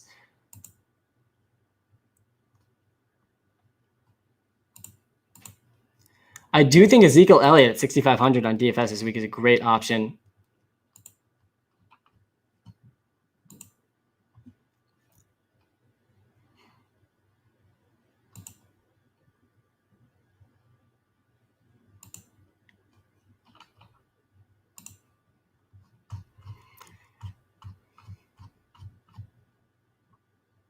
And I also do think Denzel Mims at 3,300. Denzel Mims is one of my favorite sleepers of the week. He's the Jakeem Grant of this week. If you were on our live stream last time, you know Jakeem Grant was an easy 3x value on DFS last week. He went over 40 yards and a touchdown. We also dominated the free player prop pick. I use your app. Thanks, Carlos. And I need help. Start two, Samuel, Chark, or Rieger. I would probably go Samuel and Chark out of those three guys. Dalvin Cook or Alvin Kamara. I would go Alvin Kamara over Dalvin Cook, but it's really close. They're both the two of the top three running backs this week.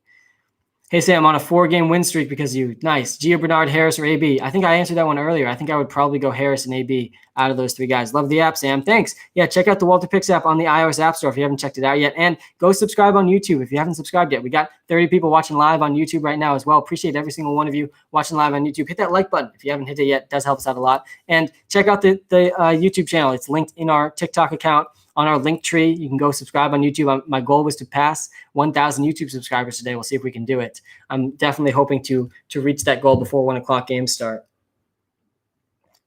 Jamison Crowder, start or no? Jamison Crowder is always a start. Jamison Elite Crowder is what I like to call him because he is elite. He has been very consistently elite despite being in such a close proximity to Adam Gase. It's been very impressive what we've seen from Jamison Crowder this season. He's going to see another 10 targets this week, even though Denzel Mims is a good sleeper play too. He played 100% of the snaps for the first time in his career last week. That was Denzel Mims. I like Crowder and Mims this week. Hey, Sam, I need your help. Do I trade John Brown for Gronk? I have Waller. Do I trade John Brown for Gronk? I have Waller. No, Gronk's not better than Waller, so I wouldn't do that one.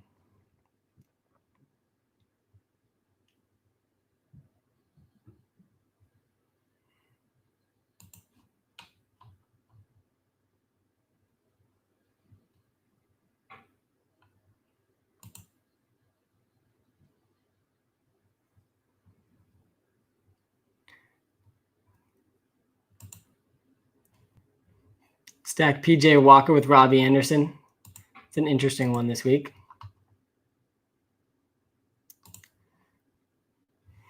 Here's my contrarian PJ Walker lineup, guys. I'm putting $20 on this lineup here in the Millie Maker. We'll see how it does. I'm going PJ Walker stacked with Robbie Anderson. High contrarian lineup here. I'm playing Alvin Kamara and Zeke alongside him at running back. I think both those guys are seeing at least 15 touches today and both have 2+ touchdown upside. I'm then going Calvin Ridley, who has wide receiver 1 overall upside every single week, plus Saints without LaShawn Lattimore today. I think that's a good sign for Calvin Ridley and Julio Jones. Justin Jefferson, he's in every single one of my lineups this week. I mean, you can't get enough of Justin Jefferson. On tight end, I'm going Mark Andrews. To me, he's the top price tight end, but he's still only 4,900. And to me, he has breakout potential. He's on 9 targets last week, and he could find the end zone multiple times. Then at flex, we got Denzel Mims, my sleeper of the week for the Jets. He played 100% of the snaps for the first time in his career last week. I think he has interesting upside. He's averaging 8.2 fantasy points per game. So his average is almost 3x value what his price is, which is interesting. The Cowboys is who I'm stacking with Zeke. At defense, they could struggle against the Vikings. It's weird going Cowboys and Justin Jefferson, but Kirk Cousins always got a chance to throw a pick 6. So I'm tossing out the Cowboys stack with Zeke there. And a very contrarian lineup. We'll see if that can be $1 million maker for me in the Millie Maker on DraftKings.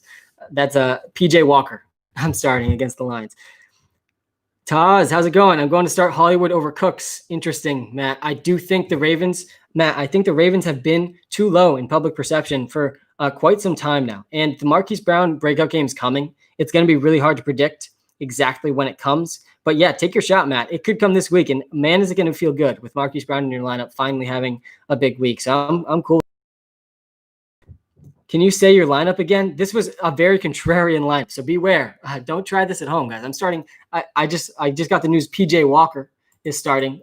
PJ Walker is starting for the Carolina Panthers. Teddy Bridgewater inactive, and for that reason, I'm just tossing out a very contrarian lineup last minute in a huge tournament. The first place in this tournament literally wins $1 million. So we'll see if PJ Walker can be a big one. I'll definitely buy his jersey if he has a good game for me. But I'm starting PJ Walker and stacking him with Robbie Anderson. Maybe he just hucks it up to Robbie Anderson, his best receiver for the game. And the Lions secondary really hasn't been anything all that scary. So PJ Walker is in this lineup. I also have Kamara and Zeke. I think those are two of the top 3 running backs this week alongside of Dalvin Cook. Zeke is only 6,500, cheapest he's been like really in his whole career. So I do like him on DFS as well. Pick 2, Zeke, Robinson, or Duke. I would probably go Zeke and Robinson there, even though Robinson's got a tough matchup. I like their volume that they're both seeing. That's what's most predictive of fantasy points. So I like them. Jacobs or Hines, I'd go Jacobs for sure. Hey Sam, who do I start at flex? Higgins or Hunt? I'd go Hunt. Jacobs or Hines? Yeah, Jacobs. Sam, Teddy Bridgewater's out. Well, who would you start defensive for defense? Lions or Ravens? I like the Lions defense a lot now. I mean, I know I said I'm doing a PJ Walker lineup, but that's more of just a complete buying a lottery ticket and seeing if he can have a good first game of his NFL career. But I do like the Lions defense. I think the whole Panthers offense is probably going to struggle with PJ Walker at quarterback. I need a tight end on the waiver wire. See if Austin Hooper's available. He's still available in like 50% of leagues. Yeah, A.J. Brown's definitely going to rebound sooner rather than later. A.J. Brown, guys, is an absolute stud. He's one of the best receivers in the NFL. He has been really since he entered the league. What are some names you would start over Robbie Anderson this week? Premium sub here, Sam. Love the app. Thanks. Appreciate you being a premium subscriber, Folsey. I would say, guys, I would start over Robbie Anderson. I'm starting Deontay Johnson over him. I'm starting Chase Claypool over him. I'm definitely starting Justin Jefferson over Robbie Anderson this week. Adam Thielen as well. I think you can make an argument for Marvin Jones over Robbie Anderson. I mean, those are kind of the decisions you're going to have to make with Robbie this week with Teddy Bridgewater out. Jacoby Myers or CeeDee Lamb? I'd go Jacoby Myers. Hey, Sam, Ahmed or Damian Harris? I think I like Ahmed. I haven't seen a lot of Ahmed questions, but he could be the first Dolphins running back to go over 100 rushing yards over the last couple of years. I hope he does it. Judy, Fulgham, or Hines? I'd go Judy. Clyde or Damian? I'd probably go Clyde. Actually, I'd probably go Damian Harris. Clyde has a higher ceiling to me. I think Clyde has the better chance at a touchdown. The thing with Damian Harris is he's not getting any red zone touches. Like, they're basically just grinding him between the 20s, and he could have like a pretty good shot at 100 rushing yards, but he still has a low probability of a touchdown because he's getting no work in the red zone, and we can't ignore that. Meanwhile, Clyde has a pretty good chance at a touchdown, but also a pretty good chance at going under 100 yards. So I would say Damian Harris is the safer floor. Clyde has the higher ceiling. And Damian Harris is probably going to be the one that scores more fantasy points. Please answer, Kelsey or Hill? I would be playing Travis Kelsey over Taysom Hill. He's the only tight end I'd be playing over Taysom Hill. But get Taysom Hill in your flex because he's a quarterback, and you can play him at flex.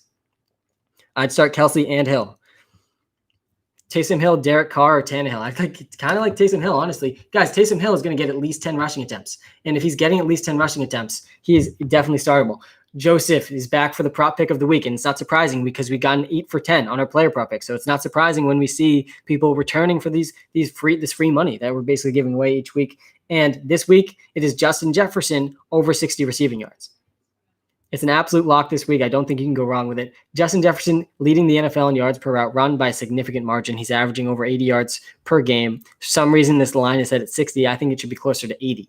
So I do like Justin Jefferson locking it in. Samuel or Rieger, and why? I would probably lean towards Curtis Samuel because I think he's probably going to touch the ball more than Rieger. I think that they got to design some plays for Curtis Samuel if PJ Walker's in the game. And I won't be surprised if Curtis Samuel touches the ball 10 times in this game. I don't think you can say that's a realistic outcome for Jalen Rieger. So that's why I would go Curtis Samuel. OG sub, thanks, man. I need help. Please answer. Do I trade Keenan Allen for Allen Robinson and Hines?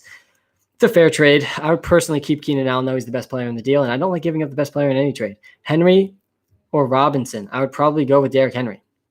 Adams, Jones, or Elliott? I would probably go Aaron Jones or Elliott. I would probably go with Elliott over Aaron Jones this week. I do think Elliott's going to bounce back. The offensive line, they're making some smart moves there. They're changing things around. Andy Dalton's back. This could be the best the Cowboys offense has been in over a month now. And guys, appreciate everybody that's subscribed so far to our YouTube channel. I'm trying to pass 1,000 YouTube subscribers today. I think we passed 900. Someone can give me an update of what we're at in the comments, but I appreciate all the YouTube subscriptions. You can be our OG original first 1,000 YouTube subscribers. You have to go check that out. It's in our link tree on TikTok. Appreciate all 31 of you watching live on YouTube as well. And Duke Johnson or Elliott, I would go Elliott for sure over Duke Johnson. My top 10 quarterbacks, I should come out with a list of that too. I'm going to probably post that on YouTube for you, Zach, but I can't rattle them off the top of my head. I would argue though that Justin Herbert is in that top 10 conversation already. And I think Lamar is probably still in the top 10 as well, especially for fantasy football purposes. Sam, what do you think of Derrick Henry this week against the Ravens defense? He could definitely struggle. Derrick Henry could absolutely struggle this week. You got to still start him, obviously, because he's going to get at least 20 touches of the ball. So he's locked in his starting lineups. But Derrick Henry, his true value is going to be shown in the fantasy football playoffs when he's the easiest playoff schedule I've seen in recent memory. So you got to take what you can get with Derrick Henry for now. Hopefully he gets over 10 points, but in the playoffs, he's going to be going for 30 plus in multiple games. Damian Harris or Giovanni Bernard? I would probably be going Damian Harris over Giovanni Bernard. Thoughts on Mike Davis this week? Yeah, I think Mike Davis will be very involved in the offense, but I definitely am concerned about the whole offense with PJ Walker starting. I did make a DFS lineup with PJ Walker just in case, but I do think PJ Walker brings down the whole offense, and that includes Mike Davis. So I'm worried about him. Brady or Cam? I'd go Cam over Brady this week. I think Cam Newton's got a much safer floor. The Rams defense is very good. And the weakness, I think, of the Bucs is that offensive line. So they could struggle. They definitely could struggle this week.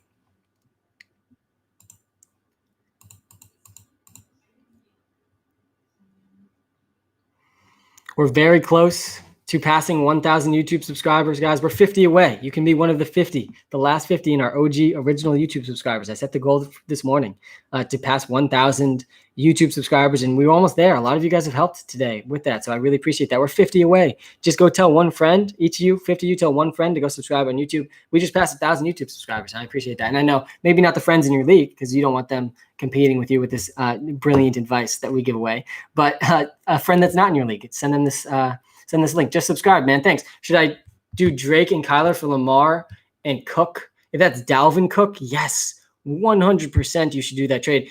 Lamar Jackson, guys, he's going to be bouncing back right at the perfect time. It's going to be right around the fantasy football playoffs. He could end up being more valuable than Kyler in the playoffs. It's definitely in the range of outcomes.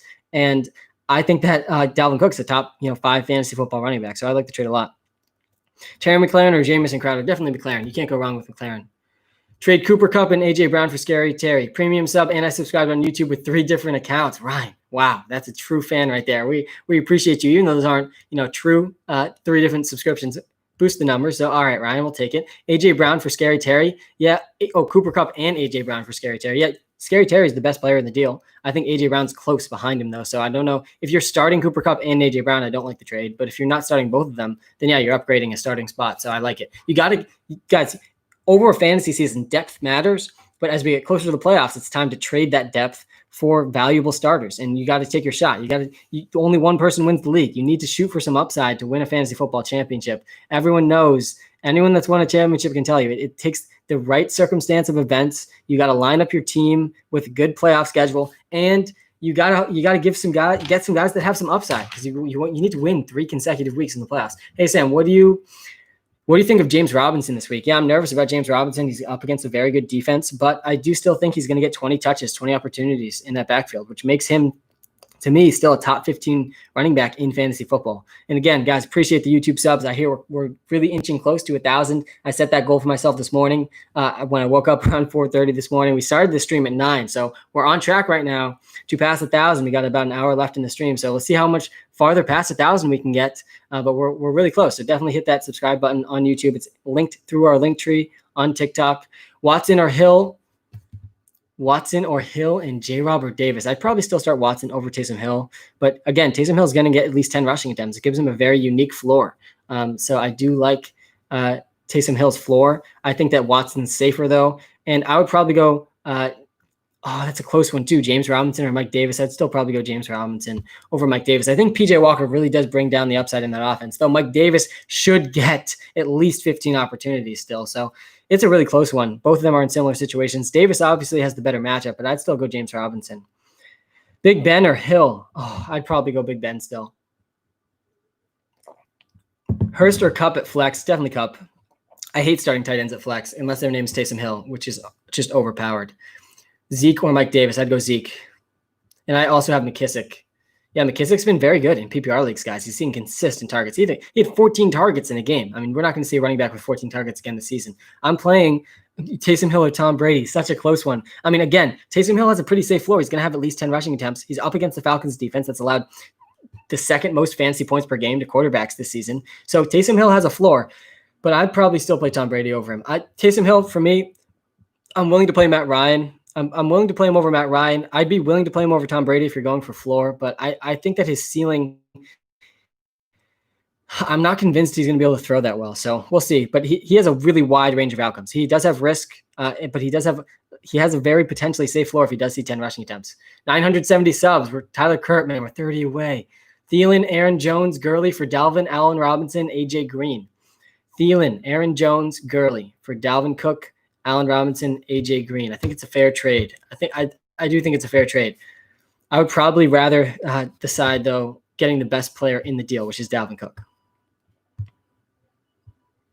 I was planning on starting DJ Moore. Should I start him or start Amari or Chark over him? Yeah, I would probably start Chark or Amari over him. Both of them are in just as good as matchups with much better quarterbacks. I mean, can PJ Walker throw a football? Can someone confirm? Can someone go research that? Can PJ Walker throw a football? What was PJ Walker like? I can't find anything on PJ Walker. Someone tell me. Do we think he can throw a football? Because I'm not so sure he can. And again, I have him in one DFS lineup this week because I'm willing to take the shot if he's going to be under 1% owned with one lineup. Let's look up PJ Walker and see what he did in college.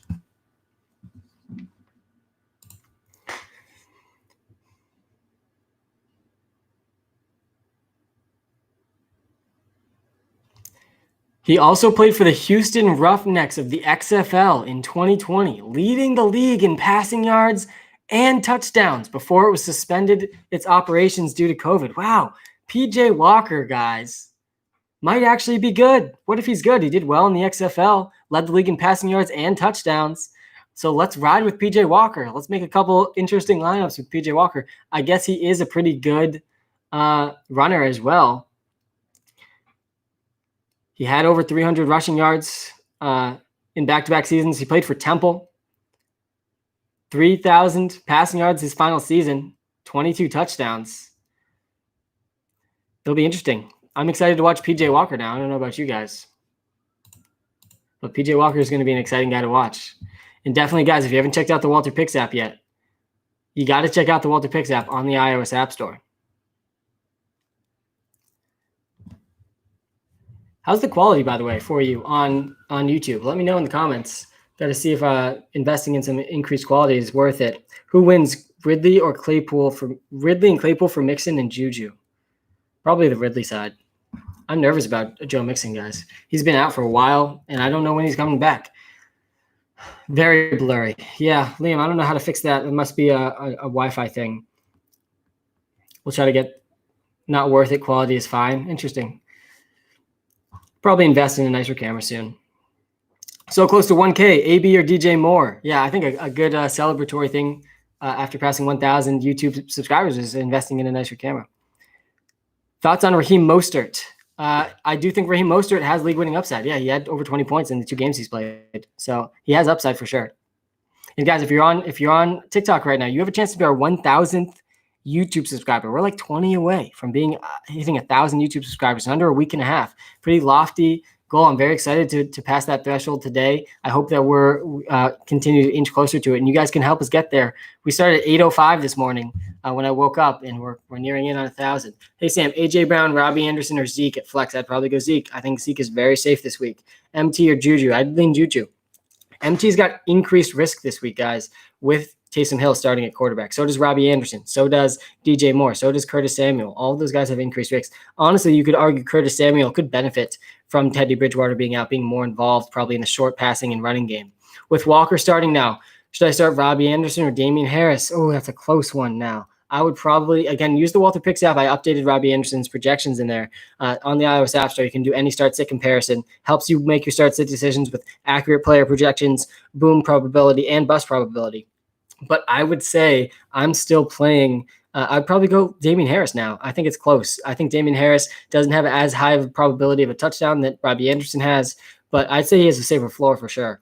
Hey, Sam, Hines or Zeke at flex? I'd go Zeke for sure over Hines. I think Hines has interesting upside, but so does Zeke. He's seeing consistent volume. He's playing a Vikings defense that hasn't been great this season, and they made some moves on the offensive line this week. I think that could help them. They're benching one of their rookies, and they have 2 out of their 5 healthy offensive linemen compared to 0 just a few weeks ago. So I would go Zeke.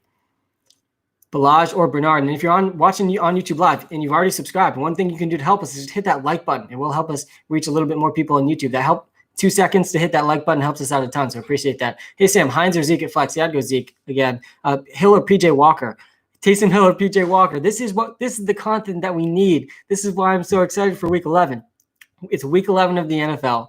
We're talking about Taysom Hill, and we're talking about PJ Walker. And I just pulled up the stat, guys. PJ Walker led the XFL in passing yards and in touchdowns before it was shut down. PJ Walker was on fire in the XFL. It'll be interesting to see if he can bring that to the NFL. I'm excited for him. He played at Temple for 4 years. He was probably the best quarterback in their history of the program. I think PJ Walker's interesting, but Taysom Hill, meanwhile, is going to see at least 10 rushing attempts against a bad Falcons defense that's allowed the second most fantasy points per game to quarterbacks this season. So interesting battle. I would lean Taysom Hill over PJ Walker, but I do have one lineup with PJ Walker in the DFS Millie Maker on DraftKings, so we'll see how that goes. Taysom Hill is probably going to be way too over-owned for me on DFS this week. Will AB be a good matchup? AB and Mike Evans and Chris Godwin, they've increased risk this week for sure. I definitely think that I would rank them as Chris Godwin number 1, AB number 2, and Mike Evans number 3 in terms of risk and in terms of upside. I like Godwin the most, AB number 2, and Mike Evans number 3. Antonio Brown was interesting because when we saw that news originally that he was going to go to a team, I said, if he plays over 70% of the snaps, he's going to be a guy that has top 10 weekly upside at the wide receiver position. And then he signs with the Bucs, the team leading the NFL in deep passes per game. And he plays 81% of the snaps in his very first game. But then last week, he took a step back and played only 50% of the snaps, although his targets actually increased from 6 to 8. He had 8 targets last week. And if he continues to see that type of target per snap he's playing and his snaps increase, Antonio Brown, he absolutely has top 10 upside, no matter what the matchup is. And he could easily start to cook at the end of the season with a good playoff schedule too.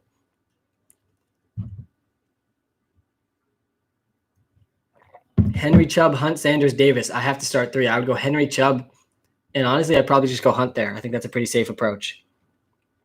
Bernard or CEH? I'd go Bernard. I'm so down on CEH, guys. Clyde, I sold him in a couple leagues this week. His floor is just so low. It's such a low floor. Hey, Sam, should I trade Hunt and Higgins for Eckler? Ooh, I kind of like it, honestly. I think you're getting a league-winning player there. I would do it, man, especially if you're already in the playoffs. I think Austin Eckler is going to be a top 8 running back in the fantasy playoffs, which is huge. It's so hard to find those stud running backs. Deontay Johnson or Adam Thielen? I would go Deontay Johnson. It's close, though. All Adam Thielen does is score touchdowns. He's leading the NFL in touchdown percentage this year. How do you feel about Kalen Ballage? I think Kalen Ballage is in a pretty good spot. I think he's a running back, too. He's playing on a Chargers team that is a really good situation for running backs. I was wrong about Kalen Ballage, guys. Last week, I was saying Kalen Ballage is just not good enough. No matter the workload he's given, he's not good enough, but he is good enough. And I was overlooking the Adam Gase effect. The Adam Gase effect being Kalen Ballage, when he was inefficient in the NFL, he was in close proximity to Adam Gase. And so it makes sense that when he leaves the close proximity of Adam Gase, he then does better on the football field. That's what we've seen really for Adam Gase throughout his entire career. And the only player to transcend through the Adam Gase effect is Jamison Crowder, who has been elite consistently despite the close proximity to Adam Gase. Do we trust the Lions defense today? Yeah, you got to trust the Lions defense. I think they're a pretty good option in DFS this week as well. PJ Walker, again, he led the XFL in passing yards and touchdowns. So who knows? Maybe he'll be good. I doubt he's better than Teddy Bridgewater, but there's definitely a chance. I'm rooting for him. Pick 2, Kupp, Boyd, or Deontay Johnson. I would probably go with Boyd and Deontay Johnson there. And I do like Cooper Kupp a lot still. Taysom Hill or Cooper Kupp in the flex? Definitely Taysom Hill, guys. Taysom Hill, he's ranked number 2 tight end right behind Travis Kelce. We have him projected for 17.2 points. He's going to get at least 10 rushing attempts. So you got to still stick with Taysom Hill pretty much over any receiver and tight end other than Travis Kelce and like the top 12 wide receivers. Todd Gurley or Ronald Jones and Devontae Parker or Fulgham, I'd go Gurley and Parker there. I think that those guys are the safest options. We know that their volume is pretty consistent. Bro, gave you 5 stars. Thanks, man. Yeah, the 5-star reviews in the iOS App Store really help us out. I think we're over 750 5-star reviews in the iOS App Store for the WalterPicks app. We got a 4.9 review. You got to check out the app if you haven't tried it out yet. I've spent over 400 hours working on this app. I've spent over 3 years building the projections that power the app that has had more accuracy than ESPN and Yahoo over the last couple of years. Definitely check it out. Get back to some of your questions very soon. We're inching towards 1 o'clock. Very exciting. Got about 40 minutes left in the live stream. I've been going since 9 a.m. My goal was to pass 1,000 YouTube subscribers. I think we're getting very close. Go tell a friend. Subscribe on YouTube. If you're on TikTok, you could be our 1,000th YouTube subscriber. We started at 805 this morning. Go to our link tree. Click on the YouTube subscription. Click subscribe. Where you could be our 1,000th YouTube subscriber. We're considering the first 1,000 are OG original YouTube subscribers. So we appreciate all of you. Hey, Sam, Taysom Hill or Zeke at flex? I would go Taysom Hill over Zeke. Again, I would probably go Taysom Hill over Zeke. It's close. It's definitely close. But again, Taysom Hill is going to have at least 10 rushing attempts, and he's probably going to have at least 12 passing attempts too, which gives him a unique floor and ceiling. And someone in the comments, let me know when we pass 1,000 because I can't see. Hey, Sam, should I start Fulgham, Judy, Samuel, Lamb, Lazard, or Corey Davis? I would probably go with Judy out of all those guys. I don't trust Alan Lazard guys at all this week. Apparently, he's on a limited snap count. 19 subs, so close. Liam, we're 19 away. We started at 800 this morning. We started at 0 a week and a half ago. A lot of you guys were there when we started at 0. So I appreciate everyone that's helped us inch towards 1,000 so far. Apparently, we're under 20 away from getting 1,000 YouTube subscribers. So you got to hit that subscribe button on YouTube. I'm very excited to pass that milestone today. 15 left. We're very close. Deontay Johnson, Marvin Jones. Just subscribe. Yeah, I would probably go Deontay Johnson. But Marvin Jones is seeing a very consistent workload, and Danny Amendola is also out. So Danny Amendola, Kenny Golladay, both out. Marvin Jones should see some work. The question is, will P.J. Walker be able to keep the game close? Because if P.J. Walker can't keep the game close, that's going to be bad news for Marvin Jones and the whole passing attack for the Detroit Lions. So it'll be interesting to watch. I personally, though, I like Deontay Johnson more than Marvin Jones. Yo, Sam, just subbed. Thanks, man. I think we're under 15. We're close to passing 1,000. Again, if you're on TikTok, we started at 800 today. On our YouTube subscribers, we're about to pass 1,000. We're getting close. That's some serious growth. That's what, 25% growth in a few hours, if I'm doing my math correctly. So definitely go subscribe. You can help us pass the 1,000 subscriber threshold. You could be the 1,000th YouTube subscriber. Yo, Sam, just subbed. Would you rather play Harris, Rieger, or Pittman and flex this week? I would probably go with Harris, then Pittman, then Rieger. I don't think Rieger can be trusted. Just subbed. Pick 2. Kupp, Boyd, Deontay. I'd go Boyd and Deontay. Again, I feel like I'm saying no to Cooper Kupp a lot this week, but those guys to me are better than Cooper Kupp. And Cooper Kupp's been a beast for us. He's one of the more underrated receivers in the league, but Deontay Johnson's great. He's seen over 25% target share in almost every single game he's played this season. Bro, what's wrong with Pirine on the Walter Fantasy app? Yeah, I don't think that. Let me pull up Pirine. Someone said in the comments too, why is Pirine so low? Let's take a look.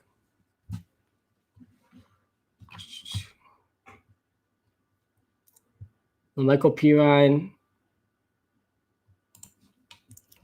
We have him projected for 0. Why is he projected for 0? That's a mistake. Thank you for notifying me of that. Let's update Michael Pirine. See, this is why the comments are great. You guys help me. I'll help you. Michael Pirine needs a projection in the WalterPicks app and good matchup against the Chargers. And it looks like because of the bye week, there might have been some error there. So we're going to update that Pirine projection. But Pirine, now that I'm running these numbers in PPR leagues, he's projected for 10.1. And he's got a 7% boom rate. It's not great, but he does have a pretty decent floor projected for 10 points. I think it makes him an RB3 this week. I'm going to be pushing that updated projection. To get any of the updates, you just got to close your app and open it again, and the updated projection should show up in just a few, like 30 seconds-ish. But updated that Pirine projection for you. Thanks for notifying me of that. That is a mistake. Hopefully that's the only I usually like quadruple check all the projections before they're out there. 1K subs. Let's go. We hit 1,000. Thanks for commenting and letting me know. That's super exciting, guys. I appreciate all of our first 1,000 YouTube subscribers. Again, we started at 805 today. We got people watching live on YouTube. Everyone watching live. Appreciate all of you. 1,000 YouTube subscribers in 10 days. Pretty good. That's pretty good. I hope we set a good second goal. I'll let you guys know what that second goal is. But we passed 1,000 YouTube subscribers in about 10 days. Very exciting. We're going to be posting some longer form content on YouTube for all of you very soon. Sam, pick a receiver. And one flex, Thielen, Michael Thomas, Giovanni Bernard. I would go Thielen and Michael Thomas there. I think Michael Thomas has increased risk this week, but he's still Michael Thomas, so I would still be playing him over Giovanni Bernard. 1,000 YouTube subscribers. Very exciting. Wow. We passed 200 in this live stream. That's 25% growth in only a few hours. That's that exponential growth we're looking for, guys. Hey, Sam, James Robinson has a tough playoff schedule.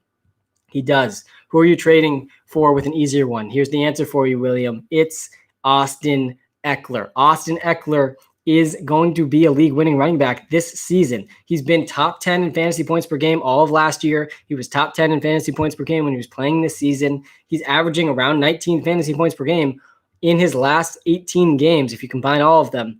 Austin Eckler, guys, he is a beast, and he's going to be back for the fantasy playoffs in a Chargers team that loves to involve running back. So I would trade James Robinson for Eckler, especially if you are already in the playoffs. Yes, Sam, hit 1K. Josh, you are – sorry I had to miss it. It's okay, man. No worries. Josh, you didn't miss it. You were a part of it. You were one of the first 1,000 YouTube subscribers, Josh, and I appreciate that very much.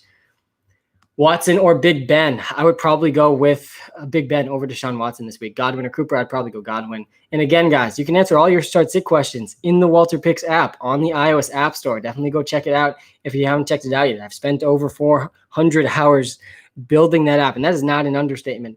That's a lot of time. And I've also spent over 3 years building the projections that power the app. So definitely go check out the app if you haven't checked it out yet. And again, I appreciate all of your subscriptions, on YouTube. Passing 1,000 is very exciting. AJ Brown or Deontay Johnson? I would lean towards AJ Brown over Deontay Johnson. I like both of them a lot. Again, Deontay Johnson's had over 25% target share in every healthy game he's played this season. AJ Brown, meanwhile, we know what AJ Brown is. He's probably going to see another 7 targets today. He always has the potential for a 70-yard touchdown every single week. So I don't think you can go wrong with AJ Brown. I do like Deontay Johnson, though. I think they're both start worthy this week. Help Sam. Sit 1. Ballage, Anderson, Boyd, and Duke. Ballage, Anderson, Boyd, and Duke. I would probably lean towards Tyler Boyd, Ballage, and Duke. And I'd probably sit Anderson with PJ Walker playing. I am nervous about PJ Walker. Hey, Sam, just subbed. Thanks, man. Dolphins or Ravens defense? I like the Dolphins defense a lot. YouTube over 1K. Let's go. We started at 805. Thank you, everyone that's been a part of the first 1,000. And hey, you can be part of the next 1,000 if you haven't subscribed yet, because we'll be setting a new goal for ourselves soon. I have a feeling the new goal is going to be pretty lofty, so we're going to set that as a team. But over 1,000 YouTube subscribers, very exciting. Thank you to everyone who's helped get there. Sit 1, Ballage, Anderson, Boyd, Duke. Yeah, I'd probably sit Anderson. Flex Davis, Juju, or Godwin? I would probably be flexing. Oh, it's close. I like Juju probably the most out of all of those guys. Thoughts on Fulgham PPR? Yeah, Fulgham was a huge letdown for me last week. We missed on his player prop pick. He was up against the Giants team he'd already done well against, and I'm nervous about him. With some other weapons returning in that offense, he's kind of falling down the pecking order. Miles Sanders is number 1 in the offense. Dallas Goedert's very involved. Jalen Reagor getting more involved. Alshon Jeffrey stealing some targets now. It lowers the floor for Fulgham for sure. A.J. Brown or Duke Johnson? I'd go A.J. Brown. Let's play our studs. A.J. Brown's a stud. Duke Johnson's a guy who's getting, volume. I thought he was an underrated runner. He was number 2 in the NFL in yards per touch last year, but I still would go A.J. Brown. And sub. Thanks, man. Sam, you are clutch. Lions defense. Yeah, you can trust him. I mean, again, PJ Walker would be a great story if he ends up doing well. He did lead the XFL in passing yards and in touchdowns, so I'm not sure if that means anything. I didn't watch very much XFL, but if you watched, let me know. Was PJ Walker that good? Because he did lead the league in touchdowns and passing yards, so maybe that means something. He was pretty good at Temple as well, and I think he can run the ball pretty well also, so he's an interesting option.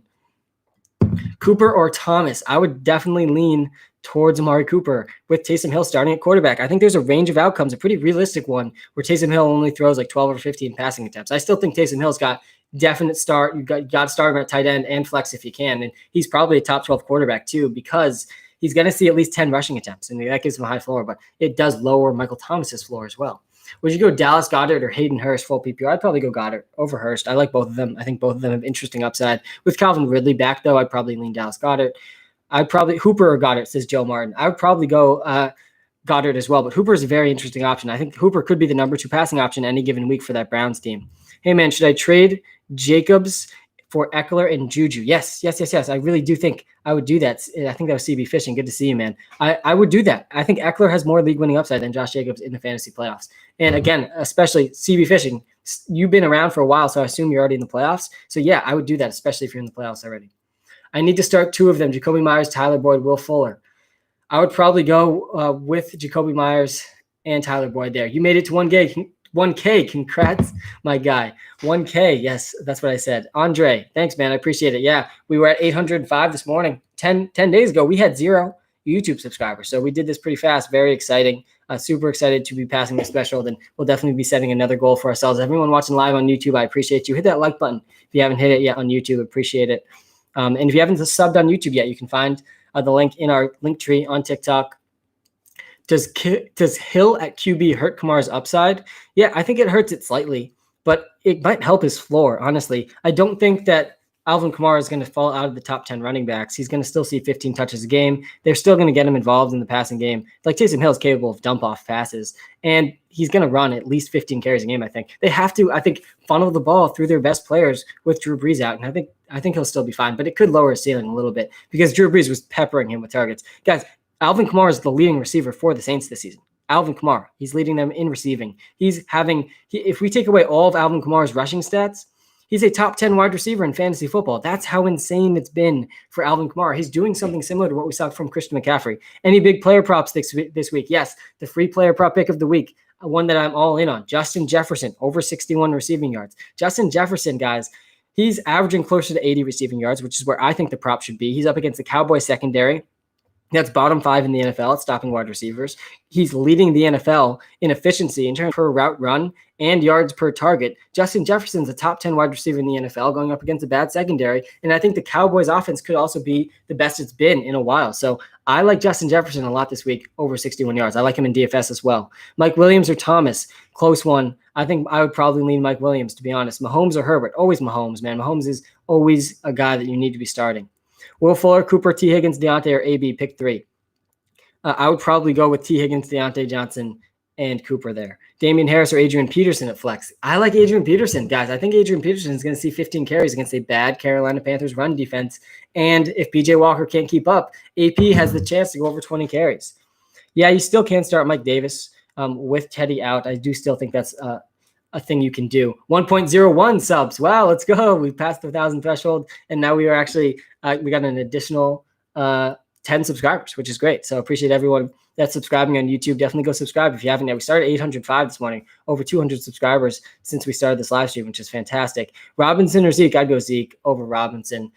Do I trust Boyd over Thomas? I would trust Boyd over Thomas. Again, Thomas has increased risk. He still has really high upside. He's still Michael Thomas. So you got to make the call yourself. Again, the most fun part of fantasy is you get to make your own decisions.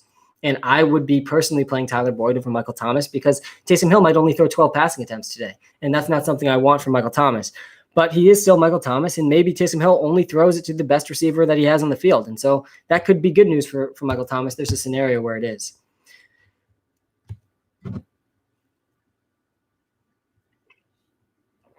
We're getting close to 1 o'clock, guys. 30 minutes till kickoff. I'm getting excited. This is a very exciting week 11. Week 11 of the season. We're talking PJ Walker. We're talking Taysom Hill. There is some guys that we were not expecting to have in our starting lineups in fantasy in this crucial time. We're in the final stretch of our fantasy seasons. A lot of trade deadlines have passed. We are basically have the teams that we're going to have in the fantasy playoffs at this point. PJ Walker's in the mix. Taysom Hill starting at tight end in a lot of ESPN leagues. Hey, Sam, Bucks or Lions defense? I would go Lions. I think you can't go wrong with the Lions defense. Again, I'm rooting for PJ Walker, but most likely he is not better than Teddy Bridgewater. Hey, Sam, I subbed to your YouTube. Congrats on 1K. Thanks, man. pick two, Connor, Mike Davis, J.D. McKissick. I would go James Conner and Mike Davis there, even though I do think McKissick's a pretty good option in PPR leagues. Damian Harris going forward. Yeah, I do think Damian Harris is a pretty good chance for over 100 yards again, but he's probably not scoring a touchdown. He's getting no red zone. He's really not a part of the red zone offense so far. That could always change, though, and if it does, he's going to become a solid running back 2 instead of a running back 3. You think Kerryon Johnson is a good start at flex? Nope. I think Adrian Peterson's going to be on the field and touch the ball more than Kerryon Johnson, which is surprising. It's probably wrong. Kerryon Johnson's probably better than him, but that's what's going to happen. And so I'm not very into Kerryon Johnson this week.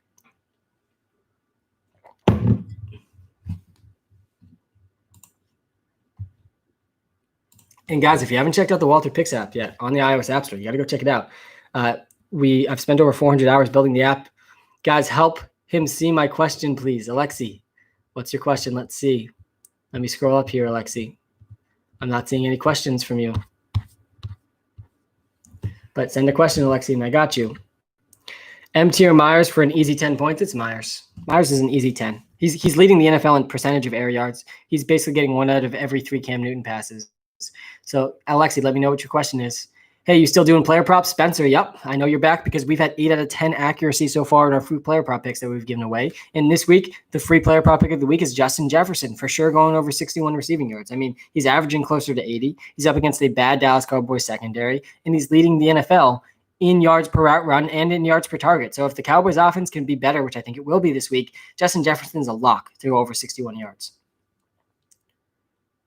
Gronk or Font? It's a close one. I'd probably lean Gronk. Thanks, man. Love it. Justin Jefferson is a stud. Yeah, he is. He's a stud. I think he's already a top 10 wide receiver in the NFL. Zeke or James Robinson? I'd go Zeke. Thank you, Sam. No problem, Alexi. Do I trade Gronk for John Brown? I have Waller. Congrats on 1K. I subbed at 14. Alexi, you are a true OG YouTube subscriber. Thanks, man. I'm glad I can get your question. Gronk for John Brown. Yeah, you already have Waller? Then yes, you're never starting Gronk over Waller, so I like it. Hey, Sam, can you answer my question? It's an urgent trade, man. Yeah. Get rid of Ridley and I get Thomas. What do? I'd probably keep Ridley. Taysom Hill is going to be the starting quarterback for a while, and I don't think James Winston might not be the answer either if Hill's starting over him. This could be bad news for MT. It could be a lost season for Michael Thomas. There's that chance. I think Ridley has more upside. I'd rather Ridley than Michael Thomas rest of the season. Right before Swift got a concussion, I dropped Adrian Peterson. Oh, God. Now I'm starting Ahmed instead. Do you think Ahmed will do better than AP? No. I'd probably take AP over him, but both of them have interesting upside. Sam, should I try to trade MT? Congrats on 1,000 YouTube subscribers. Thanks, man. Yeah, super pumped. We passed that. I set that goal for myself at 4:30 this morning to pass 1,000 YouTube subscribers, and we've done it, which is super exciting. You said Will Fuller being covered by Gilmore. Are you worried about that? Yeah, I'm worried about it. Gilmore's back. Gilmore's one of the best cornerbacks in the NFL. He could easily shut down Will Fuller. That being said, last time the Texans played the Patriots, I was at that game in Houston, and the Texans offense was simply too fast for the Patriots defense, and they got some serious speed at wide receiver. It wouldn't be surprising if Will Fuller or Brandon Cooks or Kenny Stills, who's back this week, has a big catch. Zachary, no problem, man. Drew Lock or PJ Walker, 2 QB league, desperate situation. Have some fun and toss out PJ Walker, man. PJ Walker led the XFL in passing yards and touchdowns. I mean, it's fun rooting for guys like that. So throw in PJ Walker, Fantastic Four, 2 QB league. This is why 2 QB leagues are fun. You get to root for 2 quarterbacks. And I'm going PJ Walker, man. And I don't think he's even in the WalterPicks app because we didn't expect him to start. Hey, man, love the advice. Quick question. Thoughts for running back, wide receiver, Valdez, Scantling, Gurley, Corey Davis? I'd go Gurley for sure. Gurley seeing top 5 red zone touches per game. I'm 5-5 trying to make a push. Yeah, that's the grind of the fantasy season, man. For the playoffs, who are my top trade targets? Jack, top trade targets if you're trying to get into the playoffs. I think a guy that you really want is Austin Eckler. If you can get him and still make the playoffs, you have a legit shot at winning the league. I also think Zeke is an interesting buy low candidate right now. I'm willing to buy low on Ezekiel Elliott. That offense could very easily bounce back this week. Andy Dalton's back. They're making changes to the offensive line, which could help. I like Ezekiel Elliott as a buy low candidate as well. Premium sub, Antonio Brown or DJ Moore with Teddy now out. I'd go Antonio Brown. No, with Teddy out. Yobi, thanks for being a premium subscriber, man. In the WalterPicks app, the premium subscribers in our WalterPicks app definitely are the true people who are keeping us going and bringing me one step closer to this dream come true of doing this full time, which is my goal. And appreciate all the YouTube subscribers as well. You're helping me one step closer to that goal as well. And if you haven't subscribed on YouTube yet, you got to go. We got 25 people watching live on YouTube right now. I appreciate each one of you. Should I start Fuller over Claypool because of that? I would probably start Claypool over Fuller this week. DJ Moore or AB? I don't know with the new QB. Yeah, I'd probably lean AB, Liam. I think I just answered that one on TikTok too. Should I start Fuller or Claypool because of the Stephon Gilmore thing? Yeah, again, I think I would start Chase Claypool. What do you think of AB Cooper with Dalton back? What do you think about Cooper with Dalton back? I think Cooper has some interesting upside. I think CeeDee Lamb does too. I think one of them will finish with over 15 fantasy points this week against a Viking secondary that really hasn't been that good. So it'll be interesting to watch how that Dallas Cowboys offense looks. I'll be watching that super closely. Sam, do you think I'm locked for the playoffs? I'm 6-4 and playing below 500 teams for the rest of the season. Yeah, Miles, start planning for the playoffs, man, because at that point you have a good enough chance to make it that you want a best chance possible to win the league. So go start making some trades for guys like Austin Eckler, for guys like Derrick Henry, who can win you fantasy leagues in the playoffs. Justin Jefferson, Gurley, and CMC for Derrick Henry and Josh Jacobs. Yeah, it's a fair trade. It's a fair trade. I think that I'd personally rather the Derrick Henry side for the fantasy playoffs, but it's close. I think Justin Jefferson and CMC are great. Carter, Sam, I know you see this. What's up, Carter? Do I trade Kyler and CMC for Brady, Kamara, and Brandon Cooks? Yeah, I would do that one. You're getting Brady, who has an amazing playoff schedule. CMC and Kamara are comparable, and then you're also getting Brandon Cooks. Cup or Deontay in PPR. I'm leaning Deontay Johnson this week. And appreciate, guys, if you're on TikTok, you got to go subscribe to our YouTube channel. We passed 1,000 YouTube subscribers when I started this stream at 9 a.m. And I've been up since 4:30. When I started the stream at 9 a.m., we started at 800 subscribers today. We started this YouTube channel 10 days ago. So very exciting. Thank you, Keegan. I appreciate that. McKissick or Hunt? I'd go Hunt over McKissick. How do you feel about playing a player and having their defense playing against them on fantasy? Yeah, that's a good question. I love those game theory questions. And there's times where it's okay. Obviously, it is kind of a correlation against one another, but there's also an increased chance that at least one of them does well. I think that it lowers your upside for sure. It probably higher your floor slightly. I don't like doing things, though, that lower my upside. So if I can avoid it, I don't like starting defenses against good players that I'm playing. But there's times, for example, like this Lions defense. Like you could start the Lions defense and you could start a guy like Robbie Anderson or Mike Davis still, because they're still going to be top 20 options at their position. And the Lions defense can still do well with them both doing well. Would you do Kupp and Mike Williams for DeAndre Swift if you have decent depth? If Kupp and Mike Williams are never going to start for you, I'm okay with it. I think DeAndre Swift has league-winning upside. So if those guys never started for you, I'm okay with the trade. Rodgers or Taysom Hill? I'd go. It's close, guys. It's really close. I would probably personally go with Taysom Hill. Again, he's probably going to see 10 rushing attempts this week, but it's close. You got to decide with Taysom Hill. Do you think he can throw? Because if he can throw, he's a top 10 quarterback this week because he's, again, going to see probably the most rushing volume in the league. So it depends if you think he can throw or not. I'm not so sure he can. Just subscribed. My boy, Jack, thanks, man. Love the content. Pick one, Woods or Judy. I'd go with Judy for sure. Jerry Judy has been number one in the NFL in air yards over the last 3 weeks. AB or Fulgham? Bad weather in Cleveland. Yeah, again, Ryan, I was basically a weather reporter last week where there was a bunch of games with over 25-mile-an-hour winds. And in the research I've done, there's a statistically significant impact on passing attacks when there's winds over 25 miles an hour. That Cleveland game today does not have winds over 25 miles an hour, so I'm not worried about it. I don't worry about ice or rain or snow or cold or winds under 25 miles an hour. That's stuff NFL players can deal with. So I'm not worried about the bad weather in Cleveland. For Fulgham, I'm okay starting Fulgham over AB. I think it's a really close option, though. AB still does have upside. He saw 8 targets last week. Been here since 100 subs. Trent, appreciate you, man. Yeah, and so you got a good sense of how fast we just hit 1,000, Trent. So I appreciate you starting with us from the beginning. Amari Cooper or Jamison Crowder this week? I would probably go with Jamison Crowder over Amari Cooper. I do like Jamison Elite Crowder, even in not the easiest matchup. He's going to see at least 7 targets. And I like Denzel Mims as a sleeper this week, too. He's only 3,300 on DraftKings. Congrats on 1K. Thanks, man. Yeah, we started at 805 subscribers this morning. when we started this live at 9 a.m. So very exciting that we've passed 1,000. We're almost over 100 likes on our live stream on YouTube too. So hit that like button if you're watching on YouTube. It helps us out a ton. It takes only a couple seconds. AB, Godwin, Duke at flex. I would probably go with that's a close one. I'd probably go Godwin. I'd probably rank those guys as Godwin, then Duke, then Antonio Brown. Duke Johnson's the safest. I still like Godwin, though. I think he can still have a really good week. Godwin is a beast, guys. DJ Moore, Marvin Jones. I'd probably lean towards Marvin Jones. PJ Walker starting and Taysom Hill. Do I start Robbie Anderson or Taysom Hill? App says Robbie. Wow, really? The app says Robbie over Taysom Hill. I don't really believe that. I think we have Taysom Hill projected for 17.8. And if I see this correctly, Robbie Anderson's projected for 12. So I would definitely go Taysom Hill over Robbie Anderson. And I hope that's updated in your app. Thoughts on Mike Thomas? What's up, Sam? Yarjma, good to see you, man. You're an OG. Yeah, my day's been great, man. Week 11, very exciting. We're talking PJ Walker and Taysom Hill. Who the storylines would be going into week 11. Lots of exciting storylines. I'm pumped. Football starting in 20 minutes. So this is like the most excited I am all week.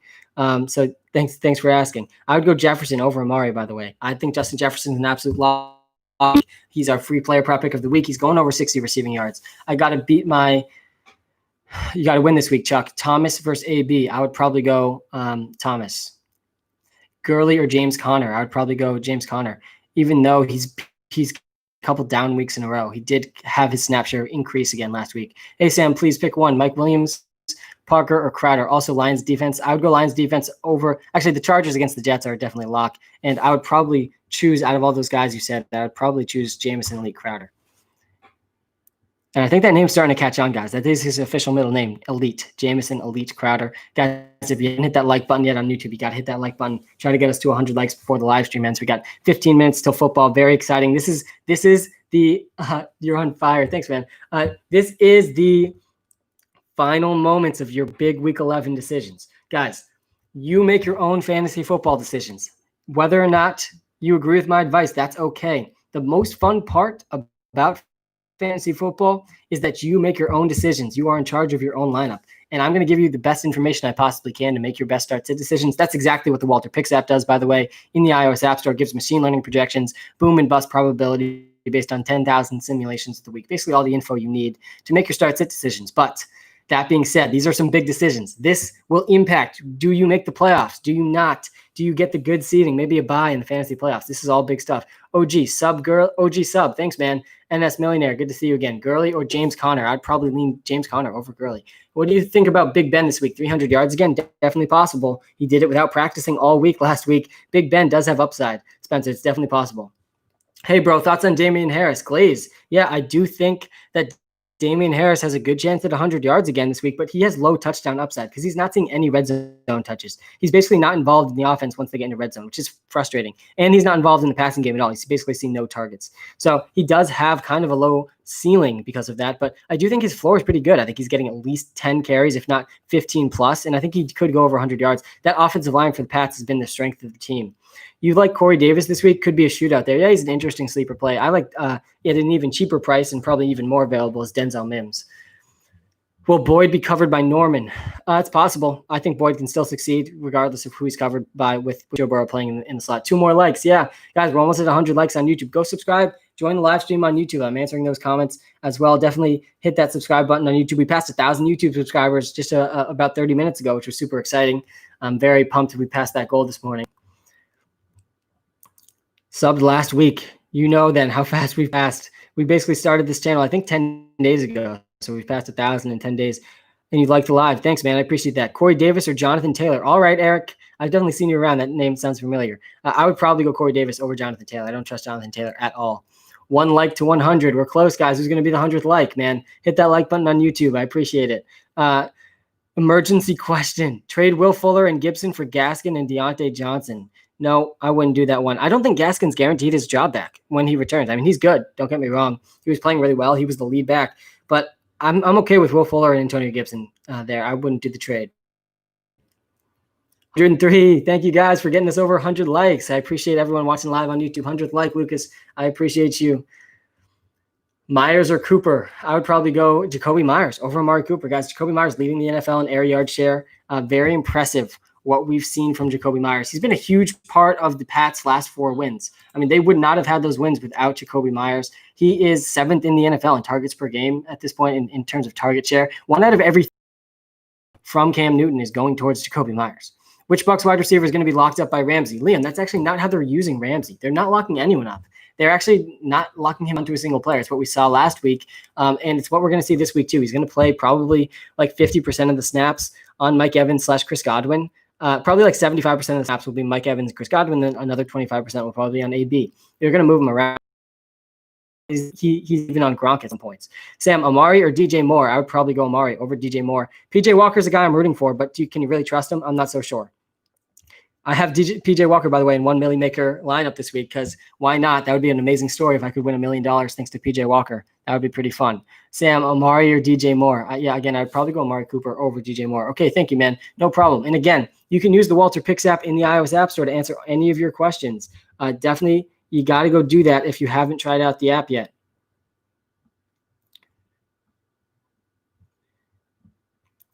We were top 60 sports app on the iOS App Store. I think a day ago. I don't know what we're at now. The rankings change pretty fast, but definitely go check us out on the iOS App Store if you haven't checked us out yet. Higgins or Anderson? I would go Higgins over Anderson. I'm not starting Judy because I'm playing my Dolphins D. All right, that's fair enough. I still D can do well, but Xavier Howard is very good. So Judy does have increased risk. What's your opinion on Jonathan Taylor? Super sad about him. I was really excited about him as a prospect. He really checked every box. He was a good receiver in college, very athletic. He went very early in the draft. He was behind a top offensive line. There's a lot to like from Jonathan Taylor. He had the explosiveness to be a big upside player in fantasy, but he's just not secured the workload. He's had his season low, 25% of the snaps last week, so you can't trust him. Cam or Lamar? I'd lean Lamar. I really like Lamar Jackson this week. I think he's a top 5 quarterback option. I think Austin Eckler is going to be a league winner, guys. You got to trade for him if you still can. Is Taylor droppable? Yeah, he's really close. 13 minutes till football. We're getting close, man. Very exciting. I always get very excited as we get closer and closer to kickoff. Watching these games is one of the best parts of my week. Just sub to the YouTube channel. Thanks, man. Mike Davis, Justin Jefferson, or Jacoby Myers? I would lean towards Justin Jefferson there. Justin Jefferson's our free player prop pick of the week. He's going over 60 yards, guys. He's one of the best wide receivers in the NFL. Good job for getting him on your fantasy teams. He's leading the NFL in yards per route run. He's leading the NFL in yards per target. He's arguably already a top 10 receiver in the NFL. He's up against the Cowboys defense that's allowed the 5th most fantasy points per game to wide receivers this season. So, yes, fire up Justin Jefferson in your season-long leagues, in DFS, in player props. I'm all in on Justin Jefferson, man. I was the 50th sub. Oliver, I remember you, man. Thank you. Hines or Hawkinson at flex? I'd lean Hines over Hawkinson. I hate starting tight ends at my flex. Melvin Gordon or P. Ryan? I would lean Melvin Gordon. Sam, should I be worried about Judy? Both D-Hop and Keenan Allen had down weeks against Dolphins. Yeah, the Dolphins defense is the real deal. So, yeah, you can be a little worried about Judy. It depends what other options you have, though. Eagles defense or Chiefs? I'd go Eagles. I think that the Eagles defense is a better option. The Cleveland Browns could easily steamroll the Eagles, but I do think that the Raiders offense is underrated. I don't know, though. The Chiefs are actually a pretty interesting one because they could get a huge lead. I actually changed my answer on that one. I think I'd go Chiefs over Eagles as I think about it more. I don't spend very much time thinking about kickers or defenses because, I mean, it's just too boring. But I usually, what I do for defense and DFS, I say, who's playing the Jets? All right, I'll just insert them. That's been a pretty good strategy this season. I also think that the Lions are a pretty good option. I think the Falcons are also a sneaky defensive option in DFS. And for kickers, I literally just look at the over-unders of games and just pick the kicker that's on the team that's expected to score the most points because that's just the logic that makes most sense to me for kickers. Gibson or Bernard? I would probably go with Antonio Gibson over Giovanni Bernard. Robbie Anderson, Michael Thomas, A.J. Brown. I'd go A.J. Brown and Michael Thomas there. Robbie Anderson's an interesting option too, though.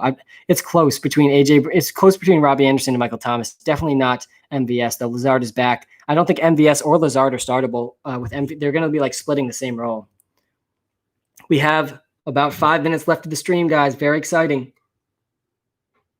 We passed 1,000 YouTube subscribers today. We started at 800. We started the YouTube channel 10 days ago, so very exciting that we've already passed 1,000 YouTube subscribers. Appreciate all the followers on TikTok and on YouTube. It's been super exciting building this brand. It's been honestly a dream come true, and I hope I'm still chasing the dream of doing this full time, so we'll see if I can get there. Should I sell Joe Mixon or keep him? I'm already in the playoffs.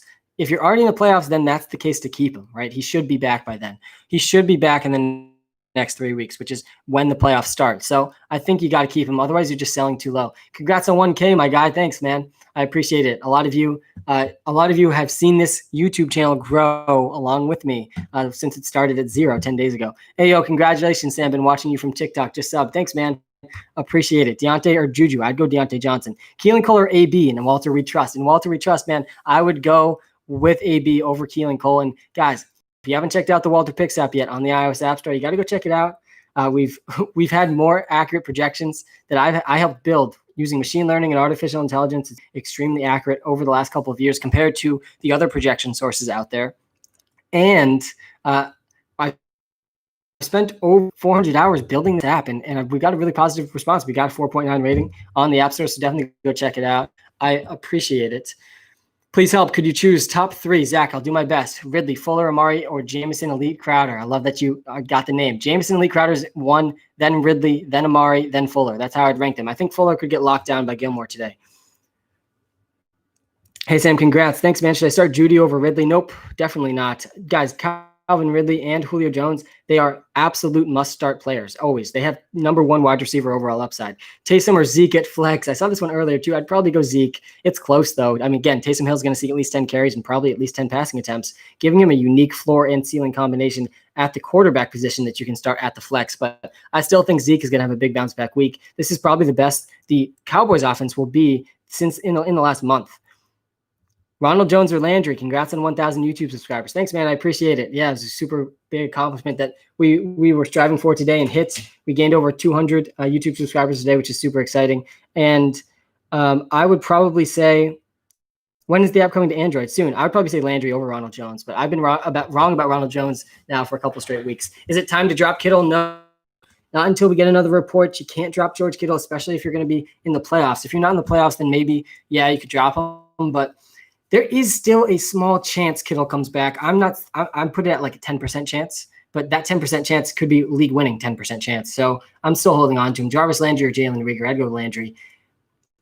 Jacobs, Henry, Zeke, and Eckler. That's an absolute money lineup for running backs. I mean, Henry's going to be the number 1 running back in the fantasy playoffs. Zeke and Eckler is going to be a top 10 running back in the playoffs. Zeke is due to bounce back, and all of those guys are going to see consistent volumes, man. Good job building a very good team. Jameson, Elite, Crowder, or MT. I'd probably lean Crowder. Expects Kittle to come back around week 13 to 14, Josh says. Yeah, it'll be interesting. What the original report was versus what we're hearing more recently is reason enough to keep George Kittle. We'll see. I'll believe it when he's out there. That's kind of my stance with injuries. Like, I'll believe they're healthy when I see them actually on a football field playing again, because we see reports be wrong all the time. But I do think George Kittle has a chance to be back by the fantasy playoffs, making him a must-hold because the tight end position is just so brutal. It's Travis Kelce in tier 1, and then way below. Tier 1's up here, way below. Travis Kelce's in his own tier, and George Kittle's in that tier as well. So you got to hold on to him. Anderson, AB, Thomas, which two? I'd probably lean Anderson and Michael Thomas, playing with PJ Walker and Taysom Hill. I mean, oh, God, who knows what's going to happen with both those guys. They both have an extremely wide range of outcomes. PJ Walker led the XFL in passing yards and passing touchdowns. If that means anything, I'm not so sure it does, but that's probably at least a good sign. Taysom Hill, I'm not so sure he can pass, but he's definitely going to be a good runner. I don't know if that helps Michael Thomas. Rank Hank, Sam, how's it going, man? We got a couple minutes left on stream. I'm trying to get to as many of your questions as possible. We're going to be on Android, by the way, guys. It's coming. Have fun watching football. You too, Zach. Is Locke playing? Yeah, Locke is playing. He's playing, through an injury, though, so we'll see how he can play. James Robinson and Gibson for Aaron Jones. It's a fair trade. I would probably do that one. I think Aaron Jones has the best league-winning upside. Kittle's on my waivers. Yeah, you should pick him up. I would definitely pick him up, even if you have Kelce. Guys, I appreciate everyone that's been a part of this live stream today. I've been going since 9 a.m. It's going to be a very interesting week 11. We got PJ Walker. We got Taysom Hill. We got a lot of interesting storylines. Can the Pats string together their 5th win? Will the Jets still continue to be a winless team? I think the Chargers are probably going to handle them this week. I think Zeke is a huge sleeper. Justin Jefferson, the free player prop pick of the week. Premium sub, Bob. I'm going Mike Williams over CEH, man, and I think WalterPicks app would tell you the same thing. Guys, Justin Jefferson locked to go over 60 yards this week. He's one of the best receivers in the NFL. I hope he shows it this week against a bad Cowboys secondary. I'm personally leaning Hines over Harris in terms of stealing. What defenses? The Lions are up against PJ Walker this week. They're a good option. The Chiefs, always a good option as well. I think the Lions are probably available in most leagues. Bold predictions this week: Joe Flacco over 300 yards and 3 TDs. Yeah, that's a very bold prediction. I put out a lot of bold predictions this week as well. We'll see which ones can hit. I think the Ravens are going to show that they do still have tremendous upside in offense this week. Guys, thank you so much for being a YouTube subscriber. Thanks for trying out the WalterPicks app. Thank you for tuning in to TikTok and YouTube Live. Have a great week 11. And we got some more content coming on YouTube and TikTok throughout the week. So looking forward to posting that. Have a good week 11, everyone. Guys, thank you so much for helping us hit the 1,000 mark on YouTube subscribers. Really do appreciate that, guys. Have a great Sunday. Best day of the week. Enjoy the football. Hit that subscribe button if you haven't yet. Nolan, what's up, man? Is Godwin going to be covered by Ramsey? It's not going to be the game. Nolan, it's not going to be the whole game. But he is going to be covered by Ramsey for probably at least 30% of his routes. I still think Godwin has a pretty high ceiling. Peace out, Sam. See you tomorrow. See you on the live stream tomorrow, Josh. I should have mentioned that before I hung up on TikTok. Have a great Sunday, guys. Have a good one. Appreciate the subscriptions.